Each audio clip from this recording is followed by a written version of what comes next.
Welcome to Novel Love Hearing. We bring you hundreds of novel audiobooks covering every genre and every kind of story you can imagine. Action? We've got it. Adventure? Absolutely.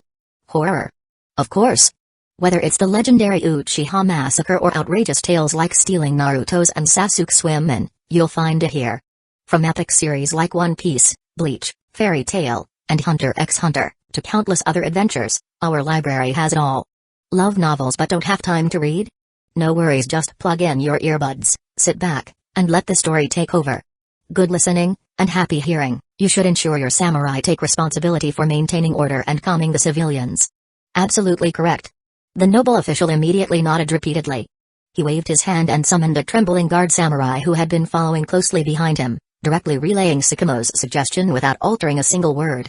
Tsukumo showed some surprise but remained outwardly expressionless. However, the slight curve of his lips did not escape the careful observation of the noble official, who secretly relaxed a little. At least through the test, he confirmed that Tsukumo indeed carried at least some measure of goodwill. After walking together for a short while, they soon arrived at the palace gate, where the central gate stood wide open and courtiers lined up in formation to greet him. Tsukumo also felt somewhat overwhelmed by this grand reception. Especially after the courtiers bowed respectfully, he quickly stepped sideways to avoid receiving such obviously excessive honor. Honorable Lord Tsukumo, His Highness the Daimyo has prepared a banquet indoors to welcome you. Please follow me inside. The Minister of State, wearing splendid robes and a ceremonial hat, personally came forward to lead Tsukumo into the palace compound. Tsukumo's personal visit to the daimyo's court originated from a message sent via an Inchihawk dispatched by Hidden Leaf Village. From that report, he learned that Denzo, the negotiator appointed by 3rd Hokage Hiruzen Sarutobi, was already en route to the Lightning Daimyo's court. Initially, he hadn't paid special attention to this seemingly routine notice received from the Hokage Tower. After all, communication with the daimyo and courtiers was the privilege of the village's leadership. Therefore, he casually shared this information with his supporters, making a lighthearted promise that they would return to Hidden Leaf Village within a month and bring back the precious piece to their village. However, what Tsukumo Hatake had not anticipated was that the firm supporters who rallied around him immediately reacted with great intensity. The moment the news broke, it caused an uproar within the camp. Based on their respective positions and affiliations, the Hidden Leaf Village ninja from different factions started arguing fiercely among themselves. In an instant, the previously harmonious and united Hidden Leaf Village ninja forces split into separate camps with conflicting interests.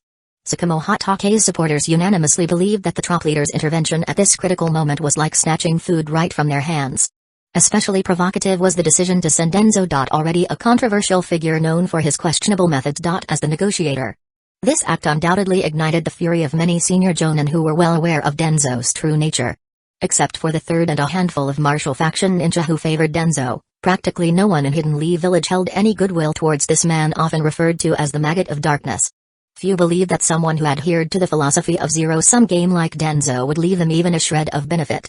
By then, Tsukumo Hatake was surprised to realize that those who had gathered around him. United by shared ideals and beliefs. Seemed to have become a group with its own will and clear demands. This transformation happened so naturally that even Kakashi himself hadn't fully noticed it. This realization momentarily left Kakashi utterly stunned. Although Kakashi had no intention of directly opposing the Hokage, the village leader, nor did he genuinely wish to place factional interests above those of the village as a whole, he also could not ignore the voices of his supporters. He couldn't afford to ignore what his supporters were saying. After all, they were the ones who stood behind him. To stop an internal conflict from breaking out, Kakashi had no choice but to step in himself, mediate the disputes, suppress extreme actions among his subordinates, and actively listen to the opinions of his supporters. Thus, after an emergency jonin meeting was convened, a consensus was finally reached. Tsukumo Hatake, serving both as jonin unit leader and supreme general, should act decisively without waiting for formal approval, taking initiative to contact and negotiate with the courtiers of the Land of Lightning ahead of schedule to safeguard the benefits of the participating ninja. Even the Hokage's most loyal followers, including Orochimaru, could not ask for more than this. Sigh. Thinking about this, Tsukumo Hatake. Who had arrived at the hall led by the Minister of State from the Land of Lightning. Couldn't help letting out a sigh, an unusual look of melancholy briefly appearing on his face. This immediately made the noble courtiers, already filled with anxiety, tense up again. The fragile calm they had just regained now shattered. How utterly amusing. After receiving reports from both the Uchiha clan and the Ginai region, Hyuga's Shu. Who hadn't contacted the village since the end of the war. Couldn't help but remark sarcastically, No wonder these high-ranking officials hold their prestigious positions. Masters at dodging danger in battle yet leaping ahead of everyone else when it comes to rewards. Such audacity certainly earns them their high rank. His subordinate Jonin passed the intelligence reports around, their expressions plainly showing their dissatisfaction. Yet they still possessed decent perceptiveness, so before Hyuga officially expressed his stance, none of them spoke rashly. Instead, they appropriately showed dissatisfaction through subtle facial expressions. A delicate way of conveying their feelings towards Shu. Maybe Sakamo acted out of necessity for now. Before we have the full story, I suggest everyone hold back from making assumptions. Hyuga set aside the intelligence report and spoke slowly. Besides, right now we control the major cities in central and southern Land of Lightning. As long as we don't approve, no one can take away what rightfully belongs to us. Although Shu's words seemed like a conciliatory statement, those sharp-minded Jonin still picked up key phrases such as maybe and temporarily. Honorable Shu, we. One Jonin straightened up but didn't quite know what to say. Though all Jonin regarded Hyuga and Sakamo Hatake as de facto allies, officially they still maintained a superior subordinate relationship. The supreme commander of Northern Expeditionary Ninja Force had always been Sakamo Hatake. Additionally, diplomatic affairs were under the jurisdiction of 3rd Hokage Hyuga and Saratobi. These were undisputed facts. Therefore, whether it was 3rd Hokage dispatching Denzo as envoy or Sakamo directly entering daimyo's court for secret talks, there was technically nothing wrong with it if made public. The real issue lay with Shu's subordinates who also had their own interests to protect. Especially since not long ago they had taken enormous risks drawing attention from 4,000 Hidden Clouds Village Ninja Force troops, allowing Sakamo's elite forces to march unchallenged toward Land of Lightning's Kinky region, then under Shu's command achieving decisive victory against Hidden Clouds Village. These Jonin had high morale and an unprecedented level of unity at this moment. I already said, remain calm for now. Waving his hand dismissively, Hyuga signaled the standing officer to sit back down. I understand everyone's urgency, but precisely at critical moments must we maintain composure. The Jonin exchanged glances, finding it rather unusual for such words to come from the reputedly nitpicking precise Hyuga. Then according to your opinion, should we temporarily ignore these people? A border forces Jonin cautiously raised his hand, but you know exactly how difficult it is for us to trust those others to handle things impartially. We have our own matters to attend to. What pleased Hyuga most was hearing that subconscious we in his subordinates' question, along with evident distrust toward outsiders, plus seeing other officers around him nodding in agreement. For someone whose authority remains fragile, this subtle shift marked his mere by-duty subordinates unconsciously forming factional consciousness. Currently Sakamo, that verminous shadow Denzo, even our exalted Hokage himself, all want to snatch the juiciest slice from Lightning Daimyo's pie. Hyuga got straight to the heart of the conflict. Where interests are concerned, there will always be those who lose their heads to greed. The room fell into a heavy silence as the Jonin waited for further explanation and orders from Hyuga. Indeed, whether it was Sakamo acting first and thinking later, or Denzo rushing over without delay, they were both after one thing: benefit, particularly now when Hidden Clouds Village, having lost 6,000 ninja troops in one blow, had become a spent force already. So naturally, the next step was to divide the spoils. But if they didn't take part in the talks and the loot-sharing meeting, how were they supposed to get their fair share? You can't really expect the village's top leader to play fair, can you? Now that Hidden Clouds Village has been defeated and Ronin ninjas are rising everywhere, the common folk in the Land of Lightning are suffering terribly. As Hidden Leaf Village ninja, we must fight the strong and protect the weak, upholding justice. When Hyuga said this, the Jonin assembly under his command became even more confused. The Land of Lightning was an enemy nation. The fact that they, as ninja from the Land of Fire's Hidden Leaf Village, hadn't already taken advantage of the situation spoke volumes about their strict discipline. How could they possibly go there to uphold justice?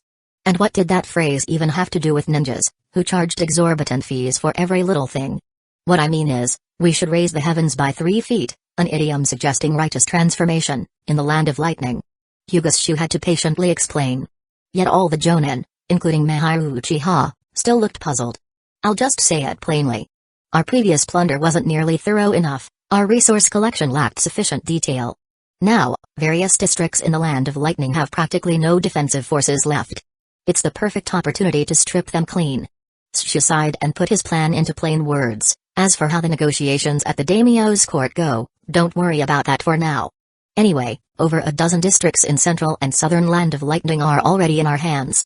But if they dare disregard our interests, they can forget about reclaiming this fertile land spanning 1,000 miles.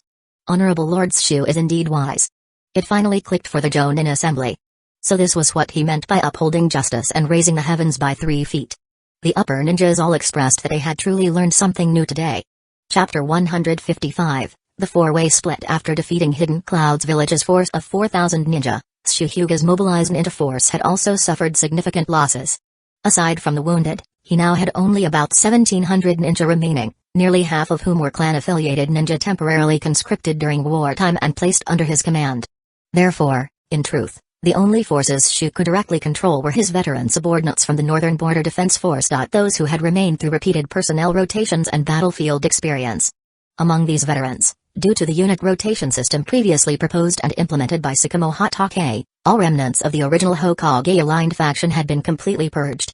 Those who voluntarily stayed were mostly long-serving clan ninja and martial faction members drawn by reputation and prestige.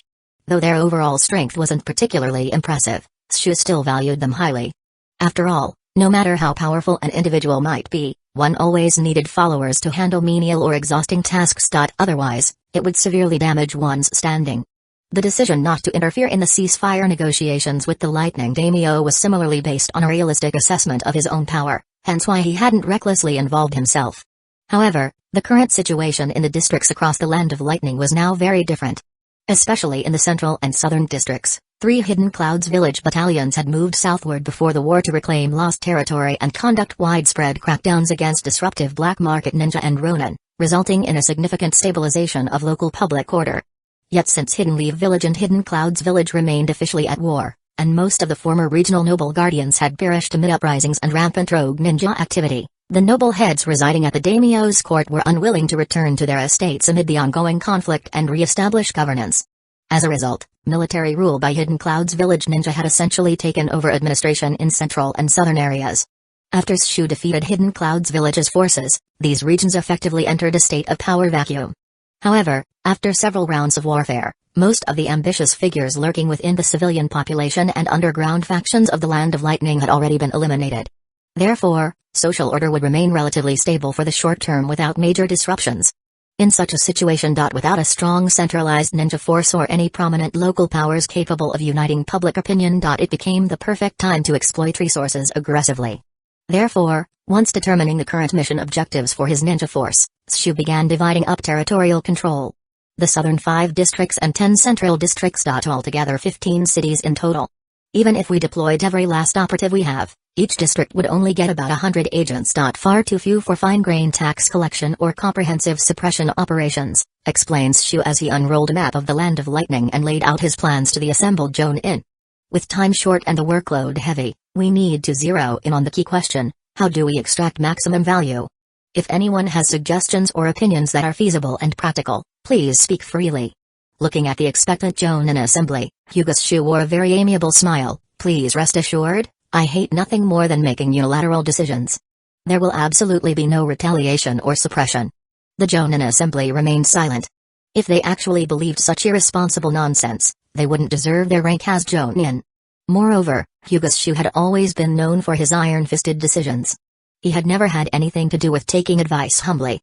Therefore, the Jonin naturally took it as their superior's hollow gesture of inclusiveness, so they simply ignored him and waited for instructions. Since everyone has no objections, perhaps we can hear my suggestions now. Satisfied with the Jonin's silence, Hyuga Shu pressed on. Among these 15 districts, the southern districts were either reduced to wastelands by war or completely emptied out by the ninja force headquarters.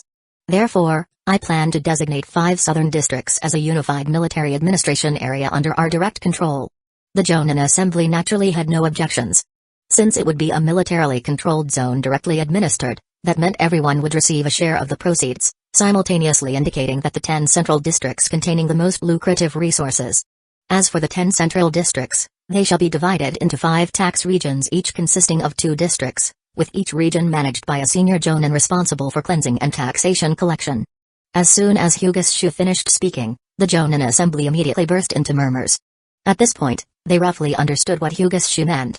As the logistical source for the ninja force, all revenues from the military administrative region would go to the collective treasury. As for those 10 central districts, they would be split into 5 territories where each Jonin could make their move. In other words, this meant the more you work, the more you gain.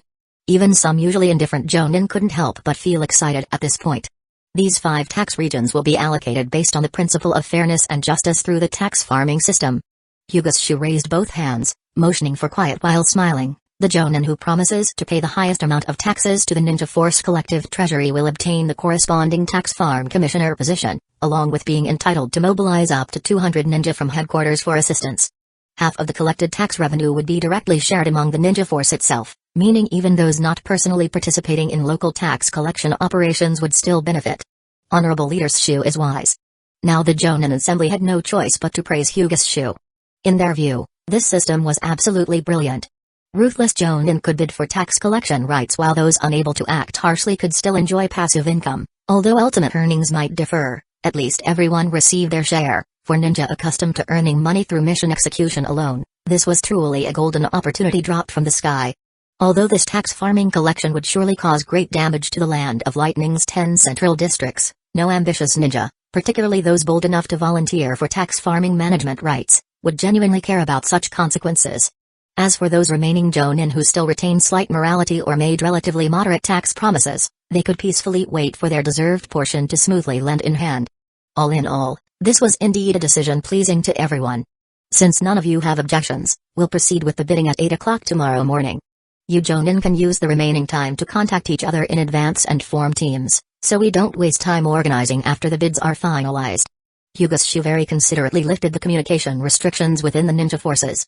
Although in theory the management rights for the 5 tax regions would be determined through competitive bidding, Shu had no intention of establishing a real democratic system.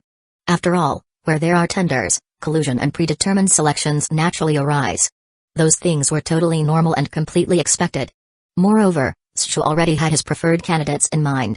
Among the 5 managerial positions, one would go to a Hyuga Jonin and another to a Uchiha Jonin, securing interests for these foundational allied forces. One would be allocated among veteran combat ninja from various clans under his command as recognition for their bravery. One would be granted to martial faction ninja who actively pledge loyalty, demonstrating appreciation for their commitment, and the final position would be reserved for someone with border forces background, showing consideration for old comrades.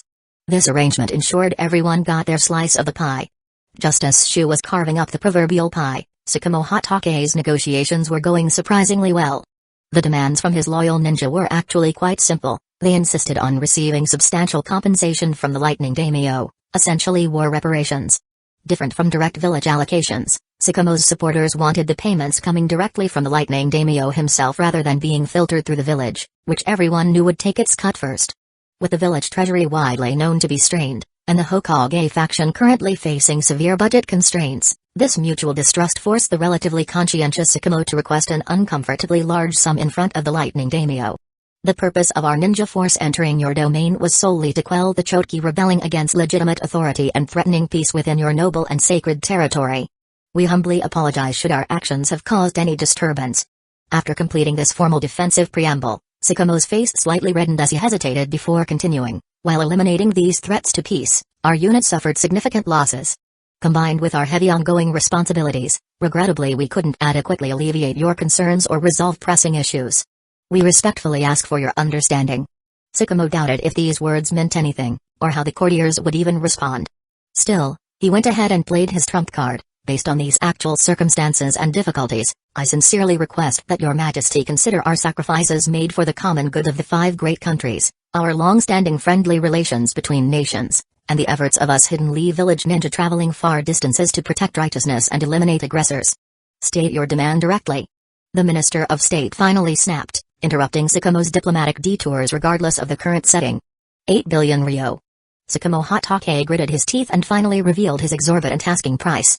This figure actually had historical precedent. Previously, when Hidden Leaf Village's ninja clans traveled together to Kyoto to meet with aristocratic families and petitioned the daimyo to allocate 100 billion ryo from the imperial treasury, the sum was later jointly divided between the ninja clans and the aristocrats. Tsukumo Hatake's supporters generally believe that if the Fire Daimyo could allocate 1 billion, and the Hidden Leaf Village ninja clans as well as various courtiers could split 80 million among themselves, then the Lightning Daimyo, as a lord of one of the 5 great countries, should certainly be able to come up with at least 80 million. Moreover, this huge sum wasn't meant just for a select few. Every single ninja who fought in the battle would get their share. That was exactly why all the Hidden Leaf Village Jonin stationed near the Lightning Country's Kinki regions supported Tsukumo Hatake's move to go straight to the daimyo, no matter which faction they belonged to. Even those ninjas from the Hokage's direct faction had initially intended to refuse, but the issue was that the amount of money involved was simply too tempting. Of course, this figure was merely an idealistic target proposed by the Hidden Leaf Village Jonin participating in the battle. During their internal strategy discussions, they had already set a minimum limit. If the daimyo of the Land of Lightning and his noble class maintained a firm stance and insisted on further negotiations, the additional compensation amount could be appropriately reduced to 3/4 of the original proposal. 16 million would suffice. After all, a ninja's life wasn't about gentle pleasures like drinking tea, writing poems, or admiring flowers. It was built on real combat and conflict. Various types of combat resources, such as ninja tools, rare medicinal herbs, and invaluable secret scrolls containing priceless jutsu techniques were all essential for maintaining and boosting a ninja's combat power, each requiring substantial financial backing for acquisition or development.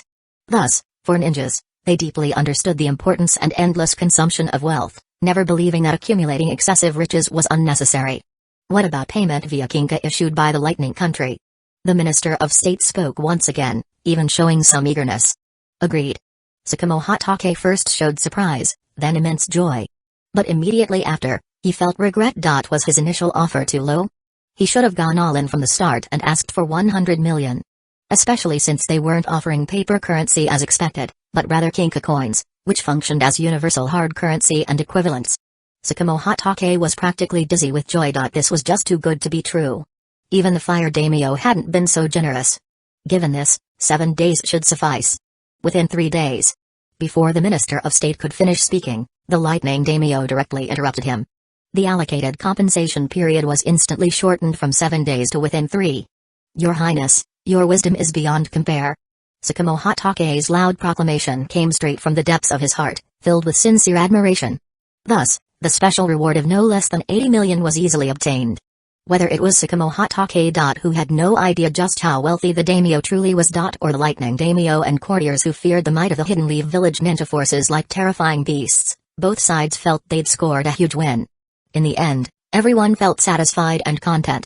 Although Denzo had traveled without rest or pause on his mission as the appointed envoy, the journey from Hidden Leaf Village to the Lightning daimyo's court still took nearly 2 full days. Such was simply unavoidable. Because Hyuga's Shu's ninja force controlled vast territories across the 15 districts of the Land of Lightning's southern and central regions, Denzo, who already had long-standing grudges with his longtime rival, wanted to avoid being intercepted midway by his greatest enemy and suffering a natural death like drowning or dying from exhaustion. So he deliberately took a detour through the Land of Iron, entering the eastern territories of the Land of Lightning. Only after circling a long way around did he finally arrive at the Kina region. After reaching an agreement with the noble courtiers, Tsukumo Hatake immediately returned to the camp and announced the good news that he had been bestowed generous gifts and rewards by the Lightning daimyo. A thunderous cheer broke out across the ninja force headquarters. Passionate chants such as "May Lord Tsukumo reign forever" rang out continuously. This sight made Denzo, who had just arrived outside the camp with ill intentions, feel deeply uneasy. The first impression this scene gave Denzo was that after leading troops to thoroughly defeat Hidden Cloud's village, Hidden Leaf Village's greatest enemy, Tsukumo's prestige had now risen to its peak, and he had won the hearts of many people. For Hidden Leaf Village's F4, a group of elite leaders, who originally maintained their internal authority through propaganda, it felt as if they were stripped of their very influence. However, Denzo was still one of the top leaders in Hidden Leaf Village. Quickly, he concealed the coldness on his face, contorted his face into a forced smile, and walked toward the joyfully celebrating but now neglectful ninja force headquarters. Chapter 156, Mutual Benefit. Hyuga's Shu never liked doing things in secret.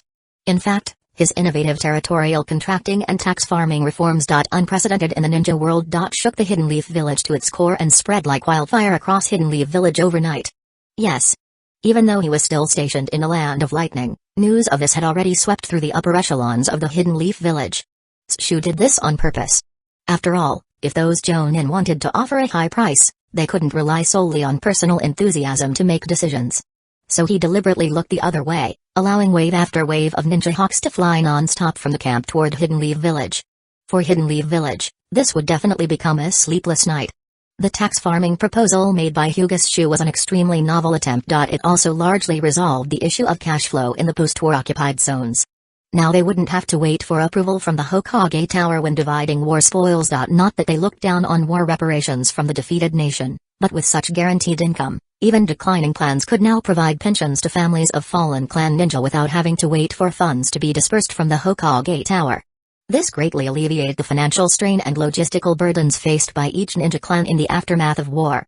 However, for Hidden Leaf Village's F3 currently within the village, it was nothing short of a bolt out of the blue. Declining clans receiving large revenues outside the village system would inevitably strengthen their voice and desire for independence. The attractiveness and influence of the village structure, particularly that of the Hokage faction, would likewise be weakened. Something utterly unacceptable to the Hokage faction, which had always followed a centralization policy while weakening regional powers.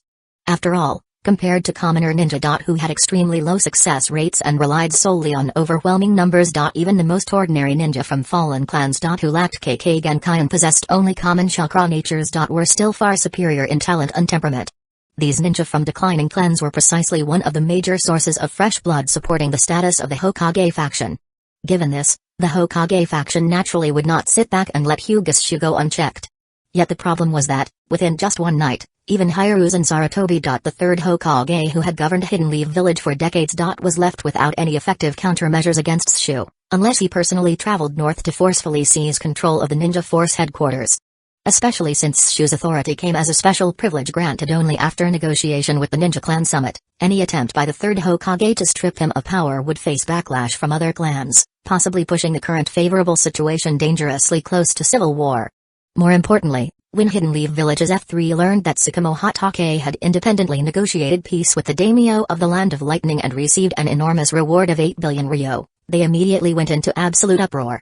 Particularly concerning was the fact that the third Hokage's 3 apprentices were within Tsukumo's ranks. And under him were many direct subordinates of the Hokage faction. Yet now even these core personnel passively accepted or even welcomed Tsukumo's actions. Such ambiguous stances appeared practically indistinguishable from outright betrayal in the eyes of Hidden Leaf Village's F3. If loyalty wasn't absolute, then it was outright disloyalty. This was an even more serious matter than Hyuga's Shu's land grab. If Hyuga's Shu's actions were like fencing off a small plot in Hokage's vegetable garden, then Tsukumo Hatake was like taking a hoe to dig straight into Hokage's very foundation. Although both acts were equally intolerable in the eyes of third Hokage Hiruzen Sarutobi, dealing with Tsukumo Hatake's unauthorized actions had become the most urgent priority. Therefore, after secret discussions, Hidden Leaf Village's F3 decided on a tactical sequence. First deal with Tsukumo, then Shu. They temporarily set aside Shu's independent actions in enemy territory and focused all their energy on confronting Tsukumo Hatake and his forces. In addition, they issued 12 imperial decrees ordering Tsukumo Hatake to return to the village immediately for an official report. As for whether Tsukumo Hatake would follow the Hokage's will, Shu didn't care in the least. The same night after confirming the tax farming arrangement, he also couldn't sleep well. Although he'd resolved to tune out the outside world and focus on his conjugal duties with Miharu, messenger hawks from both the Hyuga and Uchiha clans kept arriving non-stop, even forming a literal hawk nest just 100 meters outside Shu's tent. His subordinates, though strictly ordered not to disturb him, eventually had no choice but to interrupt. Despite being well trained, the ninja hawks were still fierce creatures that fought and shrieked fiercely when gathered in groups. So at dawn, Shu hastily ended that night's battle and got up to deal with these secret letters. How come everyone in the clan can't understand what peace means? While helping to collect and open the sealed messages, Miharu Uchiha skimmed through the contents, muttering her dissatisfaction all the while. Besides, how could we possibly forget their shares? Are they doubting me or doubting you, Shu-kun? A clan is a collective entity. Of course there will always be too many voices and opinions, Shu replied, clearly annoyed yet still trying to comfort her. And besides, this only proves that the Uchiha believe you're completely devoted to me. Proof of our rock-solid love. You always have the right words ready. Miharu laughed inwardly but retorted stubbornly, but I still insist everything must follow proper procedures. Especially regarding those tax farming quotas, absolutely no compromise. Don't worry, it's all yours anyway. Shu chuckled, pulling Miharu Uchiha into his arms before giving her lips a quick kiss. Our money. Miharu straddled his lap and wrapped her legs tightly around his waist before kissing him back with equal fire. As for all those letters and demands from their respective clans, who cared? When the devastating news of defeat reached Hidden Cloud Village headquarters, even the third Raikage, renowned for his unbreakable steel-like will, couldn't help but feel sorrow creep into his heart. Unexpectedly though, instead of lashing out destructively like usual, after weakly dismissing the reporting Anbu officer, he secluded himself inside Lord Raikage's office, staying alone in darkness for a full day and night. No one knew what the third Raikage was thinking, nor did anyone know exactly what he was doing. Even after a full day and night of non-stop events, with more reports coming in and only a handful of Hidden Cloud's village ninja barely escaping back to the village, the entire Hidden Cloud village was first overcome with fury, condemning both the defeat and Commander Dodai's incompetence. Soon confusion spread like wildfire. No one could understand how the mighty Hidden Cloud's village ninja force, long regarded as invincible, could suffer such a devastating defeat. It wasn't that they couldn't accept loss itself, but rather that this defeat had come far too quickly. So fast, in fact, that it didn't even feel like a real ninja war anymore. Later, after the frenzy of panic and hysteria had somewhat subsided into the night, the Hidden Cloud's village ninja finally regained their senses and were struck with deep anxiety. They were now staring down an unavoidable truth. Aside from the third Raikage himself who hadn't yet joined battle, Hidden Cloud's village no longer possessed sufficient strength to stand against a leaf ninja who had become legendary across the ninja world. Indeed, even if they recalled the Hidden Cloud's village detachment currently facing off against mist forces in the Northwest Sea area, it still wouldn't be enough to counter Hidden Leaf Village's occupying forces throughout the Land of Lightning. After all, ninja aren't something you just grow out of the ground. Following several waves of gradual reinforcements in battle, Hidden Cloud's village's mobilizable ninja force had dwindled to less than 7,000 personnel. Moreover, nearly one-third of these remaining 7,000 Hidden Cloud's village ninja were either partially retired veterans nursing old wounds or inexperienced genin still attending the Ninja Academy. These individuals represented Hidden Cloud's village's past glory and future hopes respectively, and would normally never be called upon except in times of existential crisis threatening the village's very survival. Therefore, when the senior Hidden Cloud's village elders temporarily governing affairs and desperately trying to calm public unrest reviewed these figures, their hearts sank dramatically. Under such circumstances, forget about whether Hidden Leaf Village might advance further north, even dealing with the mist forces currently eyeing them from the northwest coast seemed increasingly difficult. As for Hidden Cloud's village's previously formulated strategy of eliminating mist before confronting Leaf, that plan had now become a laughingstock for eternity. Thus, after enduring what felt like the longest night in Hidden Cloud's village history, at dawn the next morning, the third Raikage finally emerged from having secluded himself to contemplate the bitter lessons learned, stepping out of the Lord Raikage's office along with the first rays of sunlight. Raikage-sama. The Hidden Cloud's village Anbu guards waiting outside immediately body flickered forward, dropping to one knee before the third Raikage. Send out the summons. The Raikage showed no visible change in expression or demeanor, though compared to his usual temperament which seemed perpetually on the verge of igniting, his current tone carried deeper gravity and solemnity. All elders and jonin currently in the village must attend. As ordered. The Hidden Cloud's village Anbu vanished instantly using body flicker technique. Meanwhile, those elders and jonin who hadn't slept anyway had already gathered around Raikage headquarters, and rushed inside immediately upon receiving news of the Raikage's summons. Even amidst actual defeat, Hidden Cloud's village still needed its pillar of strength.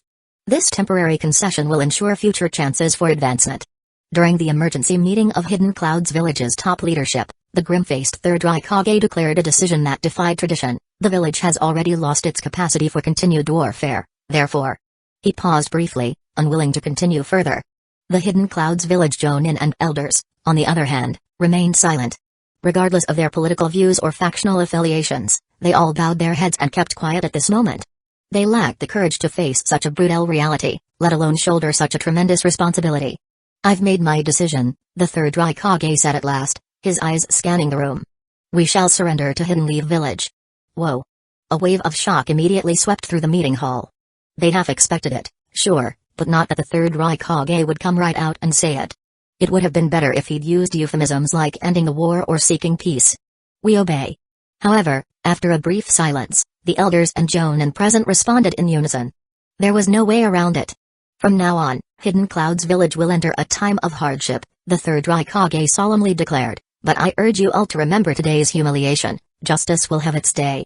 Hyuga's shoes bidding concluded extremely smoothly as well. True to their initial plan, the four major factions gathered under his command each received their due share.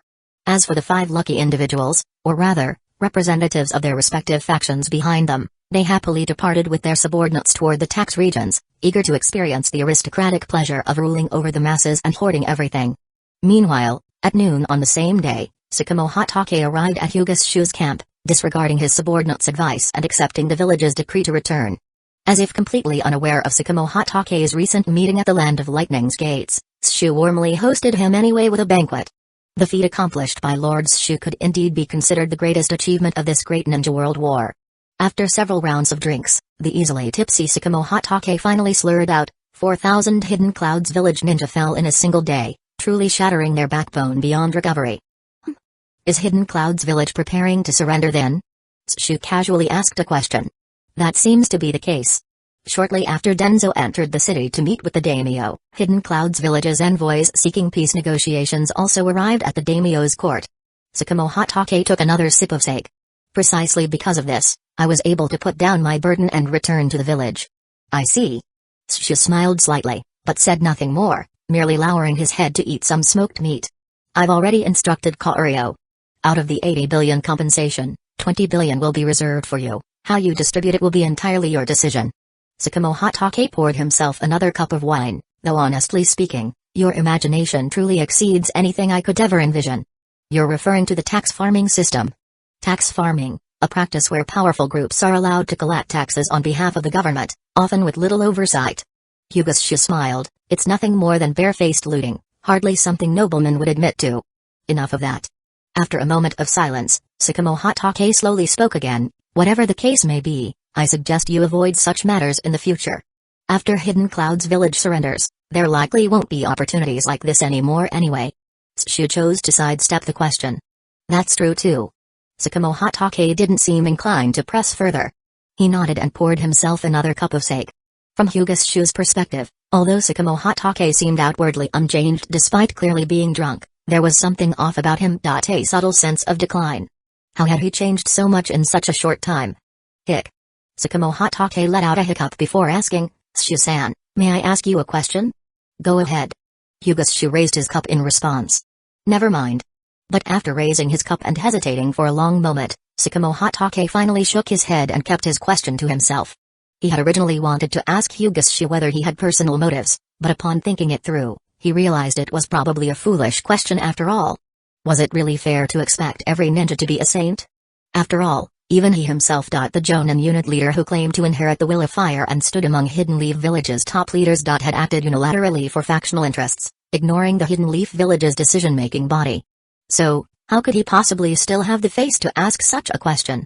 Chapter 157, Undercurrents stirring. The triumphant news from the Land of Lightning brought Hidden Leaf Village into celebration, yet the Fire Daimyo. The supreme ruler of the Land of Fire. Was not particularly pleased. The day after the report reached Hidden Leaf Village, the Fire Daimyo's envoy arrived at the Hidden Leaf Village and promptly met in private with the third Hokage, Hiruzen Saratobi. Though details and process of the discussion remained undisclosed, neither the Hidden Leaf Village ninja clans nor the Jonin Assembly had time to care about such trivialities. After all, whether it was the 80 billion ryo Sycamore Hatake had squeezed out from the Lightning Daimyo's treasury or Hyuga Shu's tax farming proposal, neither left room for any other topic to be discussed. This was the first time Hidden Leaf Village ninja had ever profited from war. What interested the ninja clans most was whether those 5 large districts could indeed collect the required taxes within the contracted time frame, and how much profit they would generate. After all, bids for contracts were fixed and unchangeable. Should an upper-rank ninja who obtained the right to tax farming fail to gain sufficient income, the contracted amount still had to be paid down to the last penny. Therefore, this model would surely ignite a legendary chapter unlike anything ever seen among the Hidden Leaf Village-style clans across the 10 central districts of the Land of Lightning. But what did ninja, whose lifelong skill had always been efficient killing, know about such matters? Especially elite Jonin bold enough to invest real money and brave enough to lead the charge. They were ruthless people who devour others without leaving a trace. Though within the Hidden Leaf Village there remained a small group of traditionalists who upheld principles of compassion or firmly believed that ninja should not meddle in secular affairs, their fierce objections were eventually swept aside by the tide of reality. Ultimately, because those morally sound principles were not only unshakable but offered no promise of real benefit. For ninja living on the edge of blades and blood, nothing surpassed direct material incentives in effectiveness. After all, something morally sound meant you couldn't defy it. But didn't necessarily imply it would bring benefit either. Moreover, among the ranks of ninja supporting tax farming quickly emerged a faction skilled at nitpicking and sophistry. Using all sorts of twisted justifications, they engaged in fierce verbal debates with the older generation who claimed adherence to the true ninja way, giving the common folk of Hidden Leaf Village plenty to gossip about over their meals. Amidst this atmosphere, Sycamore Hatake returned to Hidden Leaf Village, his accompanying party unusually modest and sparse. Unlike his low-key demeanor and the deliberate neglect from the Hokage Tower, the Hidden Leaf Village ninja showed extraordinarily high enthusiasm. Once word unexpectedly spread that Lord Sakamo was returning to report his mission, over 1,000 village ninjas spontaneously lined up at the village gate, gazing toward the northern direction of the Land of Lightning. They waited until the afternoon before finally spotting Sakamo Hatake emerging on the northern horizon. "Hail to you, Lord Sakamo." The gathered Hidden Leaf village ninja erupted into cheers so loud they seemed to shake the sky. Somewhat surprised by such grand reception, Sakamo waved back in greeting.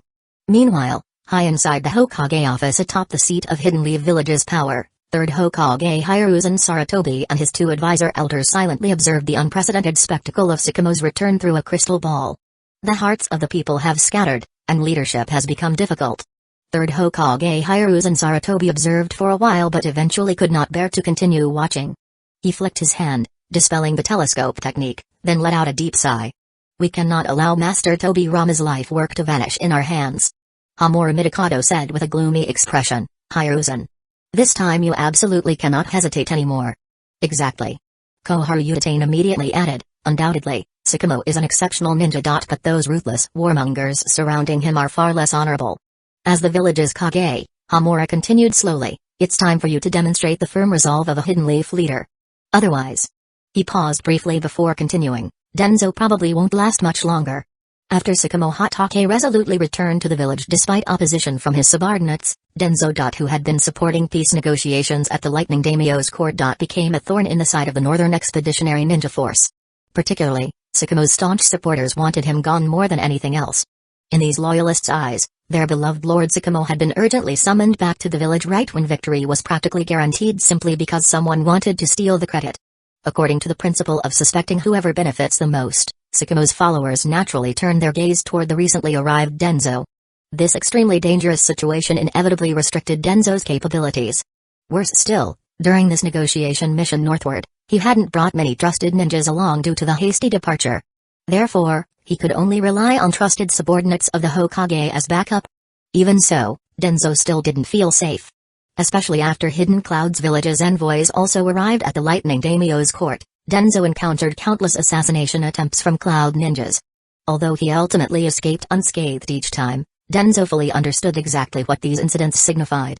Therefore, to Third Hokage Hiruzen Sarutobi and the two elder advisors, the Northern Expeditionary Ninja Force had clearly been completely brainwashed by Sakamo Hatake and his fanatical followers. Their actions were practically tantamount to treason against the village. Yet what hesitated the Third Hokage was that White Fang Sakamo Hatake wasn't merely a high-ranking village official or renowned military commander with outstanding achievements. He was the most recognizable symbol of Hidden Leaf Village's prestige today. Moreover, considering the massive following he commanded, Hiruzen genuinely feared any leak of information that might provoke widespread rebellion throughout Hidden Leaf Village. The wily old monkey didn't mind hurting others if it didn't cost him anything. However, if an action would certainly harm both others and himself, then he needed to think carefully before acting. "How much longer will you hesitate?" Koharu said discontentedly. "We've long planned everything out, yet here you are holding things back again. What exactly are you waiting for? You must destroy the White Fang," Hamura continued intensifying pressure, "or eliminate those potential rogue ninjas harboring disloyal intentions. Hiruzen," he added firmly, "you must make a decision now. If you won't make a move, then we'll have to handle this ourselves." Koharu immediately backed him up. A string of forceful arguments left Third Hokage Hiruzen Sarutobi even more speechless. He lightly pressed his hand over the crystal ball, and once again images appeared inside it. Sakamo Hatake was conversing with two policing department members from the Uchiha clan. From their expressions and smiles, it could truly be described as an amiable conversation.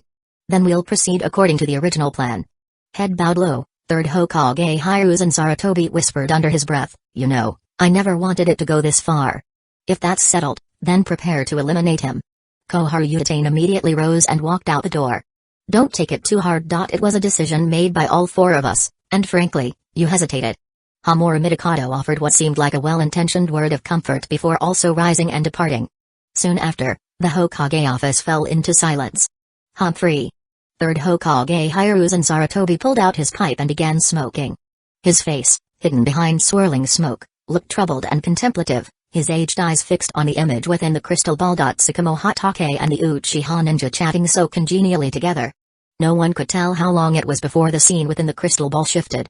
After exchanging firm handshakes with the Uchiha shinobi, Sakamo calmly walked forward amidst the escort of his supporters. The familiar street scenery made it clear he was heading straight for Hokage Tower. "Reporting for duty," whispered 3rd Hokage Hiruzen Sarutobi under his breath.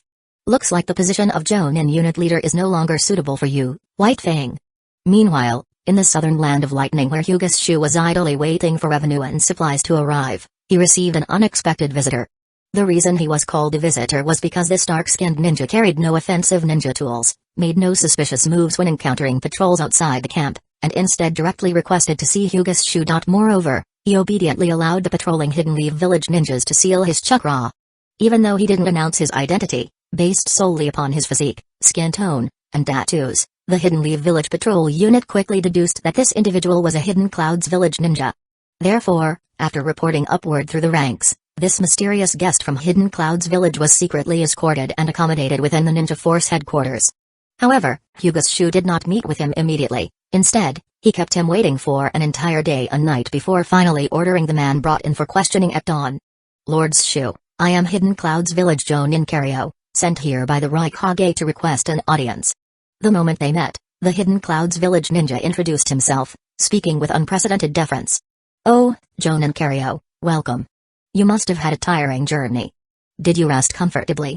Hyuga Shu smiled politely, speaking in a composed tone.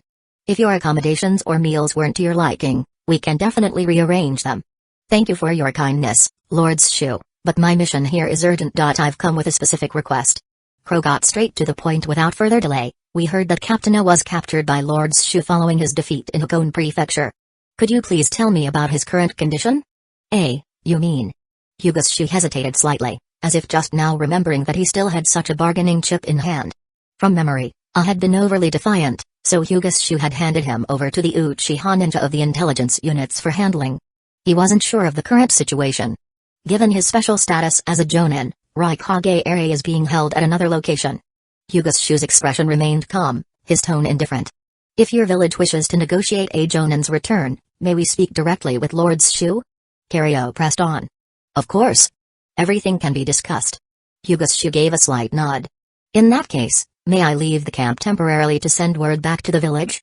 Karyo bowed respectfully, continuing his request. "Please go ahead." Hyuga Shu waved dismissively. What kind of prize could a captured Raikage heir fetch? The thought intrigued Hyuga Shu. Meanwhile, Denzo, seated atop the volcano, was nowhere near as relaxed as Shu, who was waiting for money to pour into his pocket. Before Sakamo Hatake returned to the village, Denzo had already coordinated with his close confidants regarding the allocation of 80 billion yen from the Lightning Daimyo. 20 billion yen would go directly to Shu for him to distribute as he saw fit. The remaining 60 billion yen. Originally meant for the 4,000 members of Denzo's ninja force. Could still be distributed accordingly. This initial division received general approval, many even felt they were profiting greatly. After all, Shu also commanded 2,000 ninja yet received only a quarter of the war reparations quota. Yet still managed to crush Hidden Clouds Village's 4,000 strong force, achieving even greater glory than the Northern Strike Unit that raided Hidden Clouds Village's nearby headquarters. Their total number was merely double that of Shu's, but their allocated war reparations quota was triple. Denzo's scheme to create internal strife had already failed before it could even begin. At present, few of his subordinates were around him, so even if he wanted to spread rumors within Shu's forces to provoke conflict, he lacked the means. Moreover, during negotiations, for safety considerations, Denzo deliberately set up camp inside the ninja force headquarters. However, watching wagon after wagon loaded with Kinka, standardized gold coins, universally accepted across the entire ninja world, arrive ceaselessly from the land of lightning caused unbearable pain in his heart. He simply couldn't bear to see those 80 billion golden yen fall into the hands of these arrogant and brutal ninja. 80 billion. If given to him, within 10 years he could build an entirely new route division surpassing Hidden Leaf Village, and within 20 unify the ninja world and end this chaotic era. Yet now, this mountainous fortune would simply be handed away. It was pure waste. Distributing it freely to reckless ninja who lived on the edge of blades and showed no respect to the Hidden Village's leadership. It was blatant extravagance, like throwing away treasure on fools who couldn't appreciate its value. What a tragedy. The mere thought made him feel worse than being stabbed. Lord Denzo. At that moment, one of Denzo's root subordinates rushed over urgently, bringing ill news. The daimyo has rejected the demand for 200 billion yen in war reparations. Why not? Denzo flared up immediately upon hearing that, slamming the table in front of him so hard it shattered into pieces. He gave Sakamo 80 billion. Why not give Hidden Leaf Village 200 billion? Is he looking down on us? The Raikage has already arrived at the daimyo's court and will attend tomorrow's peace talks. A route division attendant murmured under his breath. Humphrey. Just as Denzo was about to erupt in anger, he suddenly regained his composure. Though he had hoped to eliminate the third Raikage during the peace talks, deep down he knew it was utterly impossible. The reason was simple. Having locked in 80 billion gold Kansas, the Hidden Leaf Ninja had lost all will to fight. Everyone was just waiting to split the cash and head back to the village to rest up. Under these circumstances, Denzo could barely count on 3 or 5 men under his command. Attempting anything against the Raikage would be nothing short of delusional. What does our young lord think about this? At this moment, he specifically asked about the fire daimyo's position. According to the one country one village principle, the shinobi villages and their respective countries were supposed to be separate systems that should never interfere with each other. However, this once unbreakable rule had been twisted one after another by both Sakamo Hatake and Hyuga's Shu. His Highness's messenger might arrive tomorrow. The route attendant hesitated for a moment before cautiously asking, although I wonder if there might be some trouble passing through the central and southern regions of the Land of Lightning, considering those rogue ninja currently. He trailed off, but Denzo got the message. After all, Hyuga's Shu had stirred up quite a commotion across the Tengun districts, in central Lightning Country. Chapter 158, The Butt of Capitalism. The noble envoy, personally appointed by the fire daimyo, felt nothing but terror as he traveled through the southern 5 districts of the Land of Lightning. Although he knew that due to the Hyuga clan's good relations with the courtiers, Hyuga's Shu would not dare harm him, what he witnessed along the way completely shattered his understanding. Before departure, the envoy had already learned of Shu's audacious actions. To aristocrats and nobles, those lowly and savage ninja were practically useless aside from their terrifying talent for massacre and plunder. Deep down, the envoy had braced himself for a scene straight out of hell. In his mind, the occupied southern 5 districts of the Land of Lightning and the 10 central districts marked as tax regions should be places rife with ninja tyranny and unbearable suffering for commoners. He had even quietly ordered his subordinates to document every crime committed by the ninja throughout the journey. Yet upon reaching Hukone district in the south of the Land of Lightning, what he saw was shocking. A site where ninja were actually distributing land to peasants. Those who once stood at the top. Local gentry, wealthy merchants, and village samurai. Were now uniformly hanged from trees, gently swaying in the breeze. Their corpses baked under the sun, exuding an aroma akin to dried meat. In sharp contrast, farmers receiving red-sealed land deeds from the ninja wore radiant, genuine smiles, as though the grotesque corpses nearby simply didn't exist. A chill ran down the noble envoy's spine. This was a blatant subversion of the ruling order. This world. The cursed ninja world. Without noble guidance, it was surely going to fall into ruin at the hands of these crude, unrefined ninja. The waves of turbulent emotion surged within the envoy, and countless indescribable feelings welled up inside him. He ultimately held his tongue. Because a group of Hidden Leaf Village ninja approached with friendly smiles, offering protection since the occupied area remained unstable. After all, while these smiling faces appeared harmless enough, the blood-stained vests they wore constantly reminded him of their connection to the pitiful souls dangling from the trees. Then I'll trouble you fine gentlemen. Though reluctant, the envoy still wisely accepted the kindness offered by the Hidden Leaf Village ninja. After all, refusing their offer might provoke them into taking similar action against him. And so, though his heart raced with terror, he forced himself to remain composed. After crossing through the territory of the southern 5 districts, the noble envoy finally entered the so-called tax region in the central part of the Land of Lightning. Compared to the pastoral idyll scene in the southern districts, this tax district presented an entirely different picture. Under strict tax farming management, few free-moving civilians were visible along the route. Formerly scattered villages and independent farms had vanished, replaced instead by vast fields and mines tightly controlled by ninja forces. The authority of the ninjas here felt as scorching and inescapable as the midday sun, reaching every corner of the land. They tightly gripped their blood-stained, glistening blades, forming an invisible intimidation against any commoners who attempted to slack off or become lax. Faced with such a scene, the noble envoy unexpectedly found himself feeling a rare sense of relief deep inside, as if this was exactly how ninjas should behave. In pursuit of short-term profit with narrow vision, clearly lacking long-term administrative capabilities. This only further convinced him that in this rotten world, only the naturally sacred noble class could be the ideal rulers of the ninja world. Good, good. The noble envoy couldn't help but relax his previously extremely gloomy mood. Yet, when he recalled the 5 southern prefectures that Hyuga's Shu had personally forged into a unique entity, his headache returned once more. What made things even more complicated was that a team of Hidden Leaf Village ninjas had been assigned to guard the area. Given this situation, he dared not risk sending any report on the current situation to the fire daimyo's court. After all, those rogue shinobi wouldn't hesitate to slaughter nobles if needed, Undoubtedly, making a helpless noble envoy's delegation disappear amidst a war-torn area wouldn't be a difficult task for them. Compared with the 10 central districts, although the 5 southern prefectures are now far inferior in both population and wealth, judging from the recent official sale of farmland, those commoners still have quite a bit of money to spare. In the accounting office of the Ninja Force headquarters, Miharu Uchiha cheerfully updated Hyuga on how smoothly the new land distribution and tax policies had been rolled out across the 5 districts. Most of the farmland put up for official sale has already been taken up by buyers. Revenue projections show that by the end of the year, the first grain harvest will yield income nearly equal to the total collected from the tax region. What proportion of buyers chose installment plans? Hyuga casually asked. At the same time, his pen never stopped moving, signing an endless flow of documents arriving from every direction. The figure we've gathered so far is almost 70%. That's definitely a promising start. Miharu Uchiha replied cheerfully. After establishing the basic policies for the occupied territories in the Land of Lightning, Hyuga first ordered his direct subordinates among the ninja ranks to completely eliminate the remaining wealthy merchants in the 5 southern prefectures who maintained hidden connections with nobles. Then, following the clues left behind, he had all the surviving minor nobles and landowning elites rounded up, seizing whatever wealth remained from them. As a result, alongside significant temporary gains, Hyuga also gained control over more than 70% of farmland across the 5 prefectures. For ninjas, farmland was practically useless. It wasn't even as valuable as mines which produced usable ores. Therefore, to ensure poorer commoners wouldn't miss this once-in-a-lifetime chance to own a piece of land of their own, besides offering outright purchase of land, Hyuga introduced an installment plan spanning 5 to 10 years. However, installment purchases limited the amount of land one could buy. This measure was originally intended to squeeze every last bit of wealth from the people, but no one, including Hyuga, had anticipated that the commoners in the 5 southern prefectures would actually view the installment sale of farmland as an act of compassion toward farmers. They believed this demonstrated his lordship's benevolence and his intention to establish long-term, stable rule over the Land of Lightning. The reason why the peasants from the southern 5 prefectures of the Land of Lightning developed such an absurd perception was quite straightforward. The ninja could have simply seized land directly by force, yet they insisted on offering valuable farmland for public sale at reasonable prices.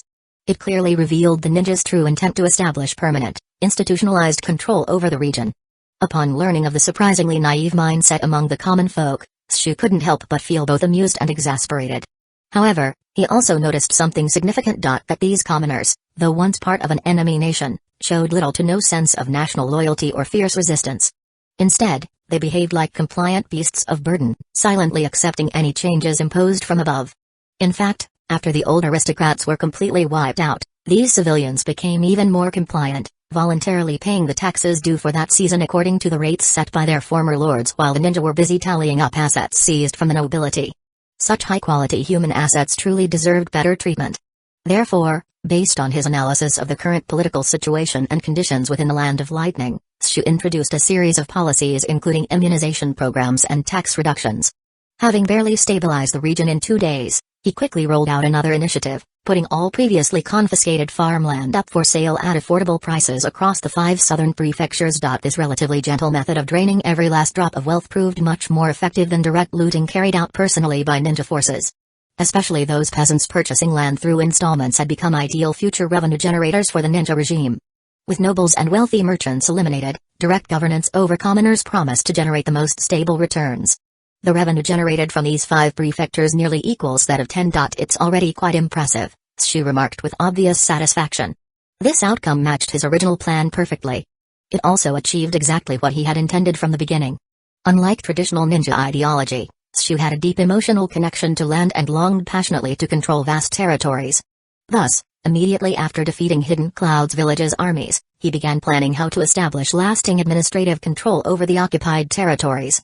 However, due to limited numbers and differing loyalties among his ninja forces, which prevented them from uniting fully into a cohesive force, he could not effectively govern such expansive lands.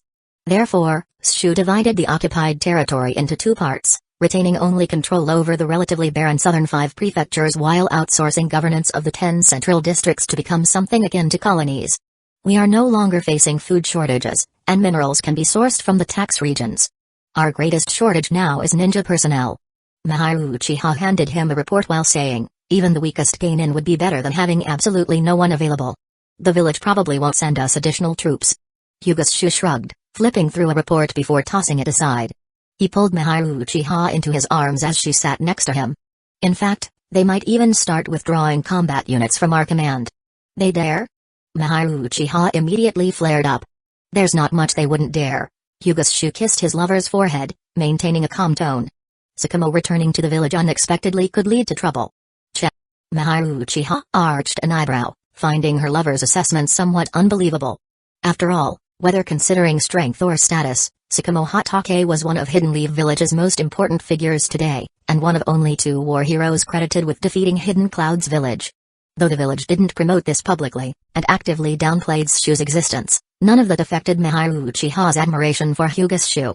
So how could someone like Sakamo Hatake, an elite Jonin already considered a ridiculous candidate for future Hokage, now actually be targeted? Even the most reckless radicals among Uchiha ninja wouldn't commit such a foolish act. Therefore, instead of continuing the discussion further, Miharu Uchiha decided with Shu to leave their official duties behind and retreat to the bedroom to discuss things more thoroughly.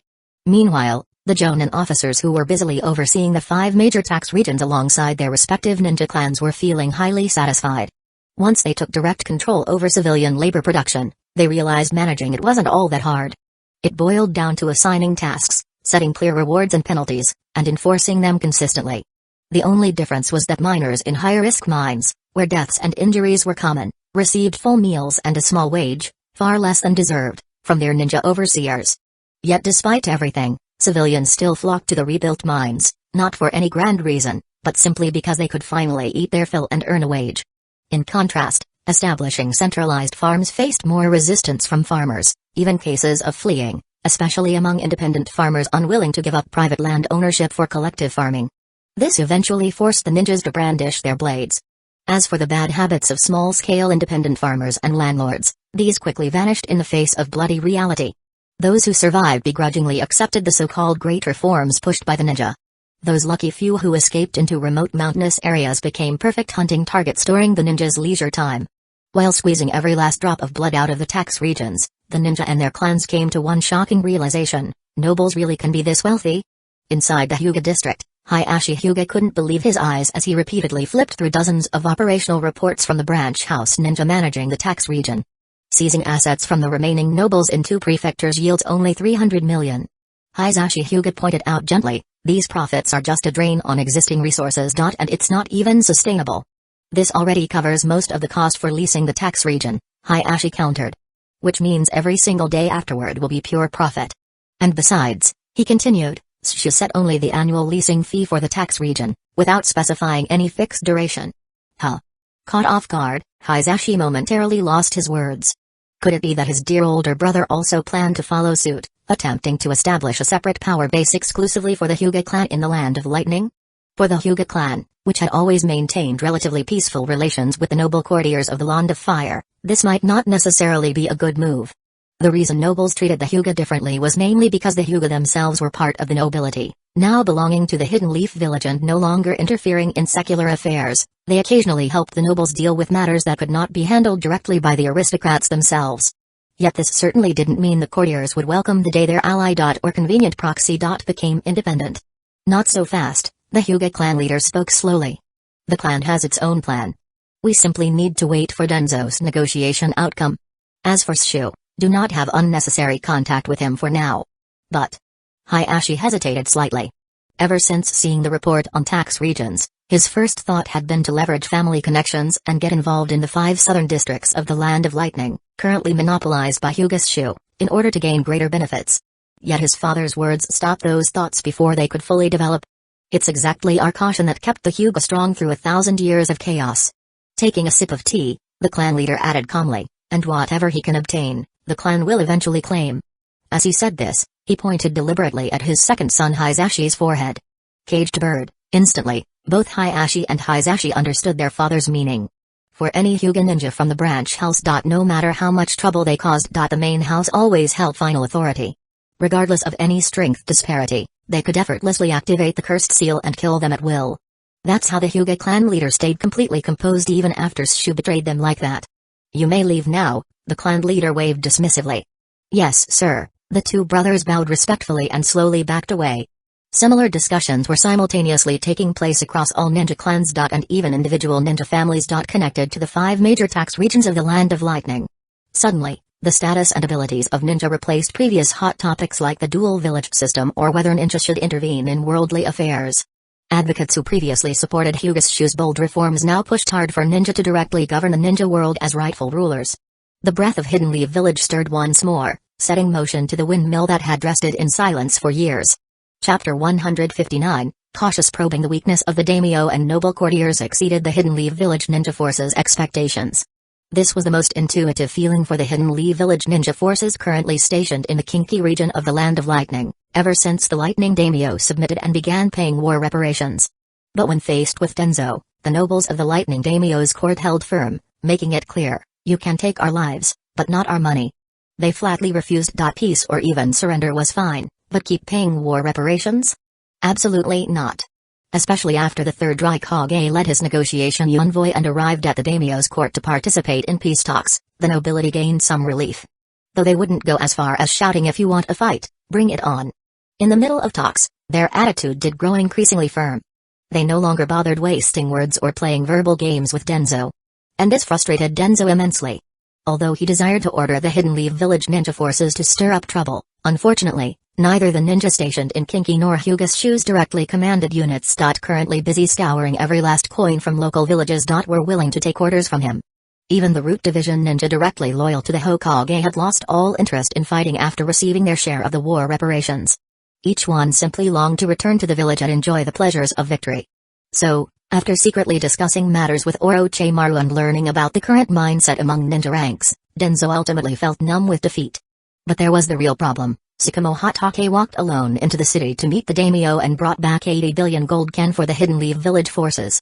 Meanwhile, Hyuga, who defeated Hidden Cloud's village's main army, thrived while scouring the southern and central regions of the Land of Lightning for riches. Although Hyuga's actions faced intense criticism and accusations, nothing could stop him from executing his planned operations or influence his behavior even slightly. So what was Denzo even representing? After days of talks that led absolutely nowhere? Damn it. After another day of fruitless squabbles, a furious Denzo stormed back into his tent and immediately started smashing everything inside, venting his frustration. His Root Division subordinates silently cleaned up the mess, retrieving identical replacements from ceiling scrolls to restore the interior. Then, hands clasped behind them, they returned to stand quietly in the corner. Denzo remained angry for a while before finally closing his eyes and sitting down, contemplating how to break this deadlock. He absolutely needed the war reparations payment from the Land of Lightning. And it mustn't be less than the 80 billion Tsukumo Hatake effortlessly acquired, otherwise, both his own face and that of the third Hokage would suffer irreparable damage. Additionally, securing portions of territorial concessions from Hidden Cloud's village remained essential. After all, these allocations determined how many ninja Hidden Leaf Village could sustain during peacetime. Nobles would never fund endless support for idle ninja villages. Self-reliance remained an unavoidable necessity. The catch was, however, that both the Lightning Daimyo and the third Raikage insisted they'd already paid out every last bit of reparation they could. Paying again made no sense, especially now that they claimed the Lightning Treasury had grown so empty rats could run through it unchecked. In short, talks could go on. But asking for more cash? No way in hell. As for dividing territory shares, that involved yet another matter entirely. The issue of territorial integrity within the Land of Lightning itself. As everyone knows, Hyuga had caused major unrest across 15 districts in the central southern territories of the Land of Lightning. He openly defied social norms and ignored borders between villages, slaughtering every disobedient noble and local lord while directly taking over governance of the common people. As a result, the central southern region of the Land of Lightning had already become de facto autonomous. Though with an initial ruling order already established. Therefore, both the third Raikage and the daimyo of the Land of Lightning expressed willingness to negotiate mission allocations, but only on the condition that the territorial integrity of the Land of Lightning remained intact and its ruling authority was not replaced. In other words, the only way they'd agree to share missions was if Hyuga and his forces withdrew from those 15 southern districts. But how easy could this possibly be? Even Denzo thought it was a lost cause. Even if he sent formal communications to Hyuga about this matter, it would be considered polite if that kid didn't tear the documents up right away. After all, such official letters might work against someone like Tsukumo Hatake, who valued propriety. But to Hyuga, who legitimately controlled the border forces, these were worth less than used toilet paper. After careful consideration, Denzo suddenly found himself at a complete dead end. Where is the daimyo's envoy now?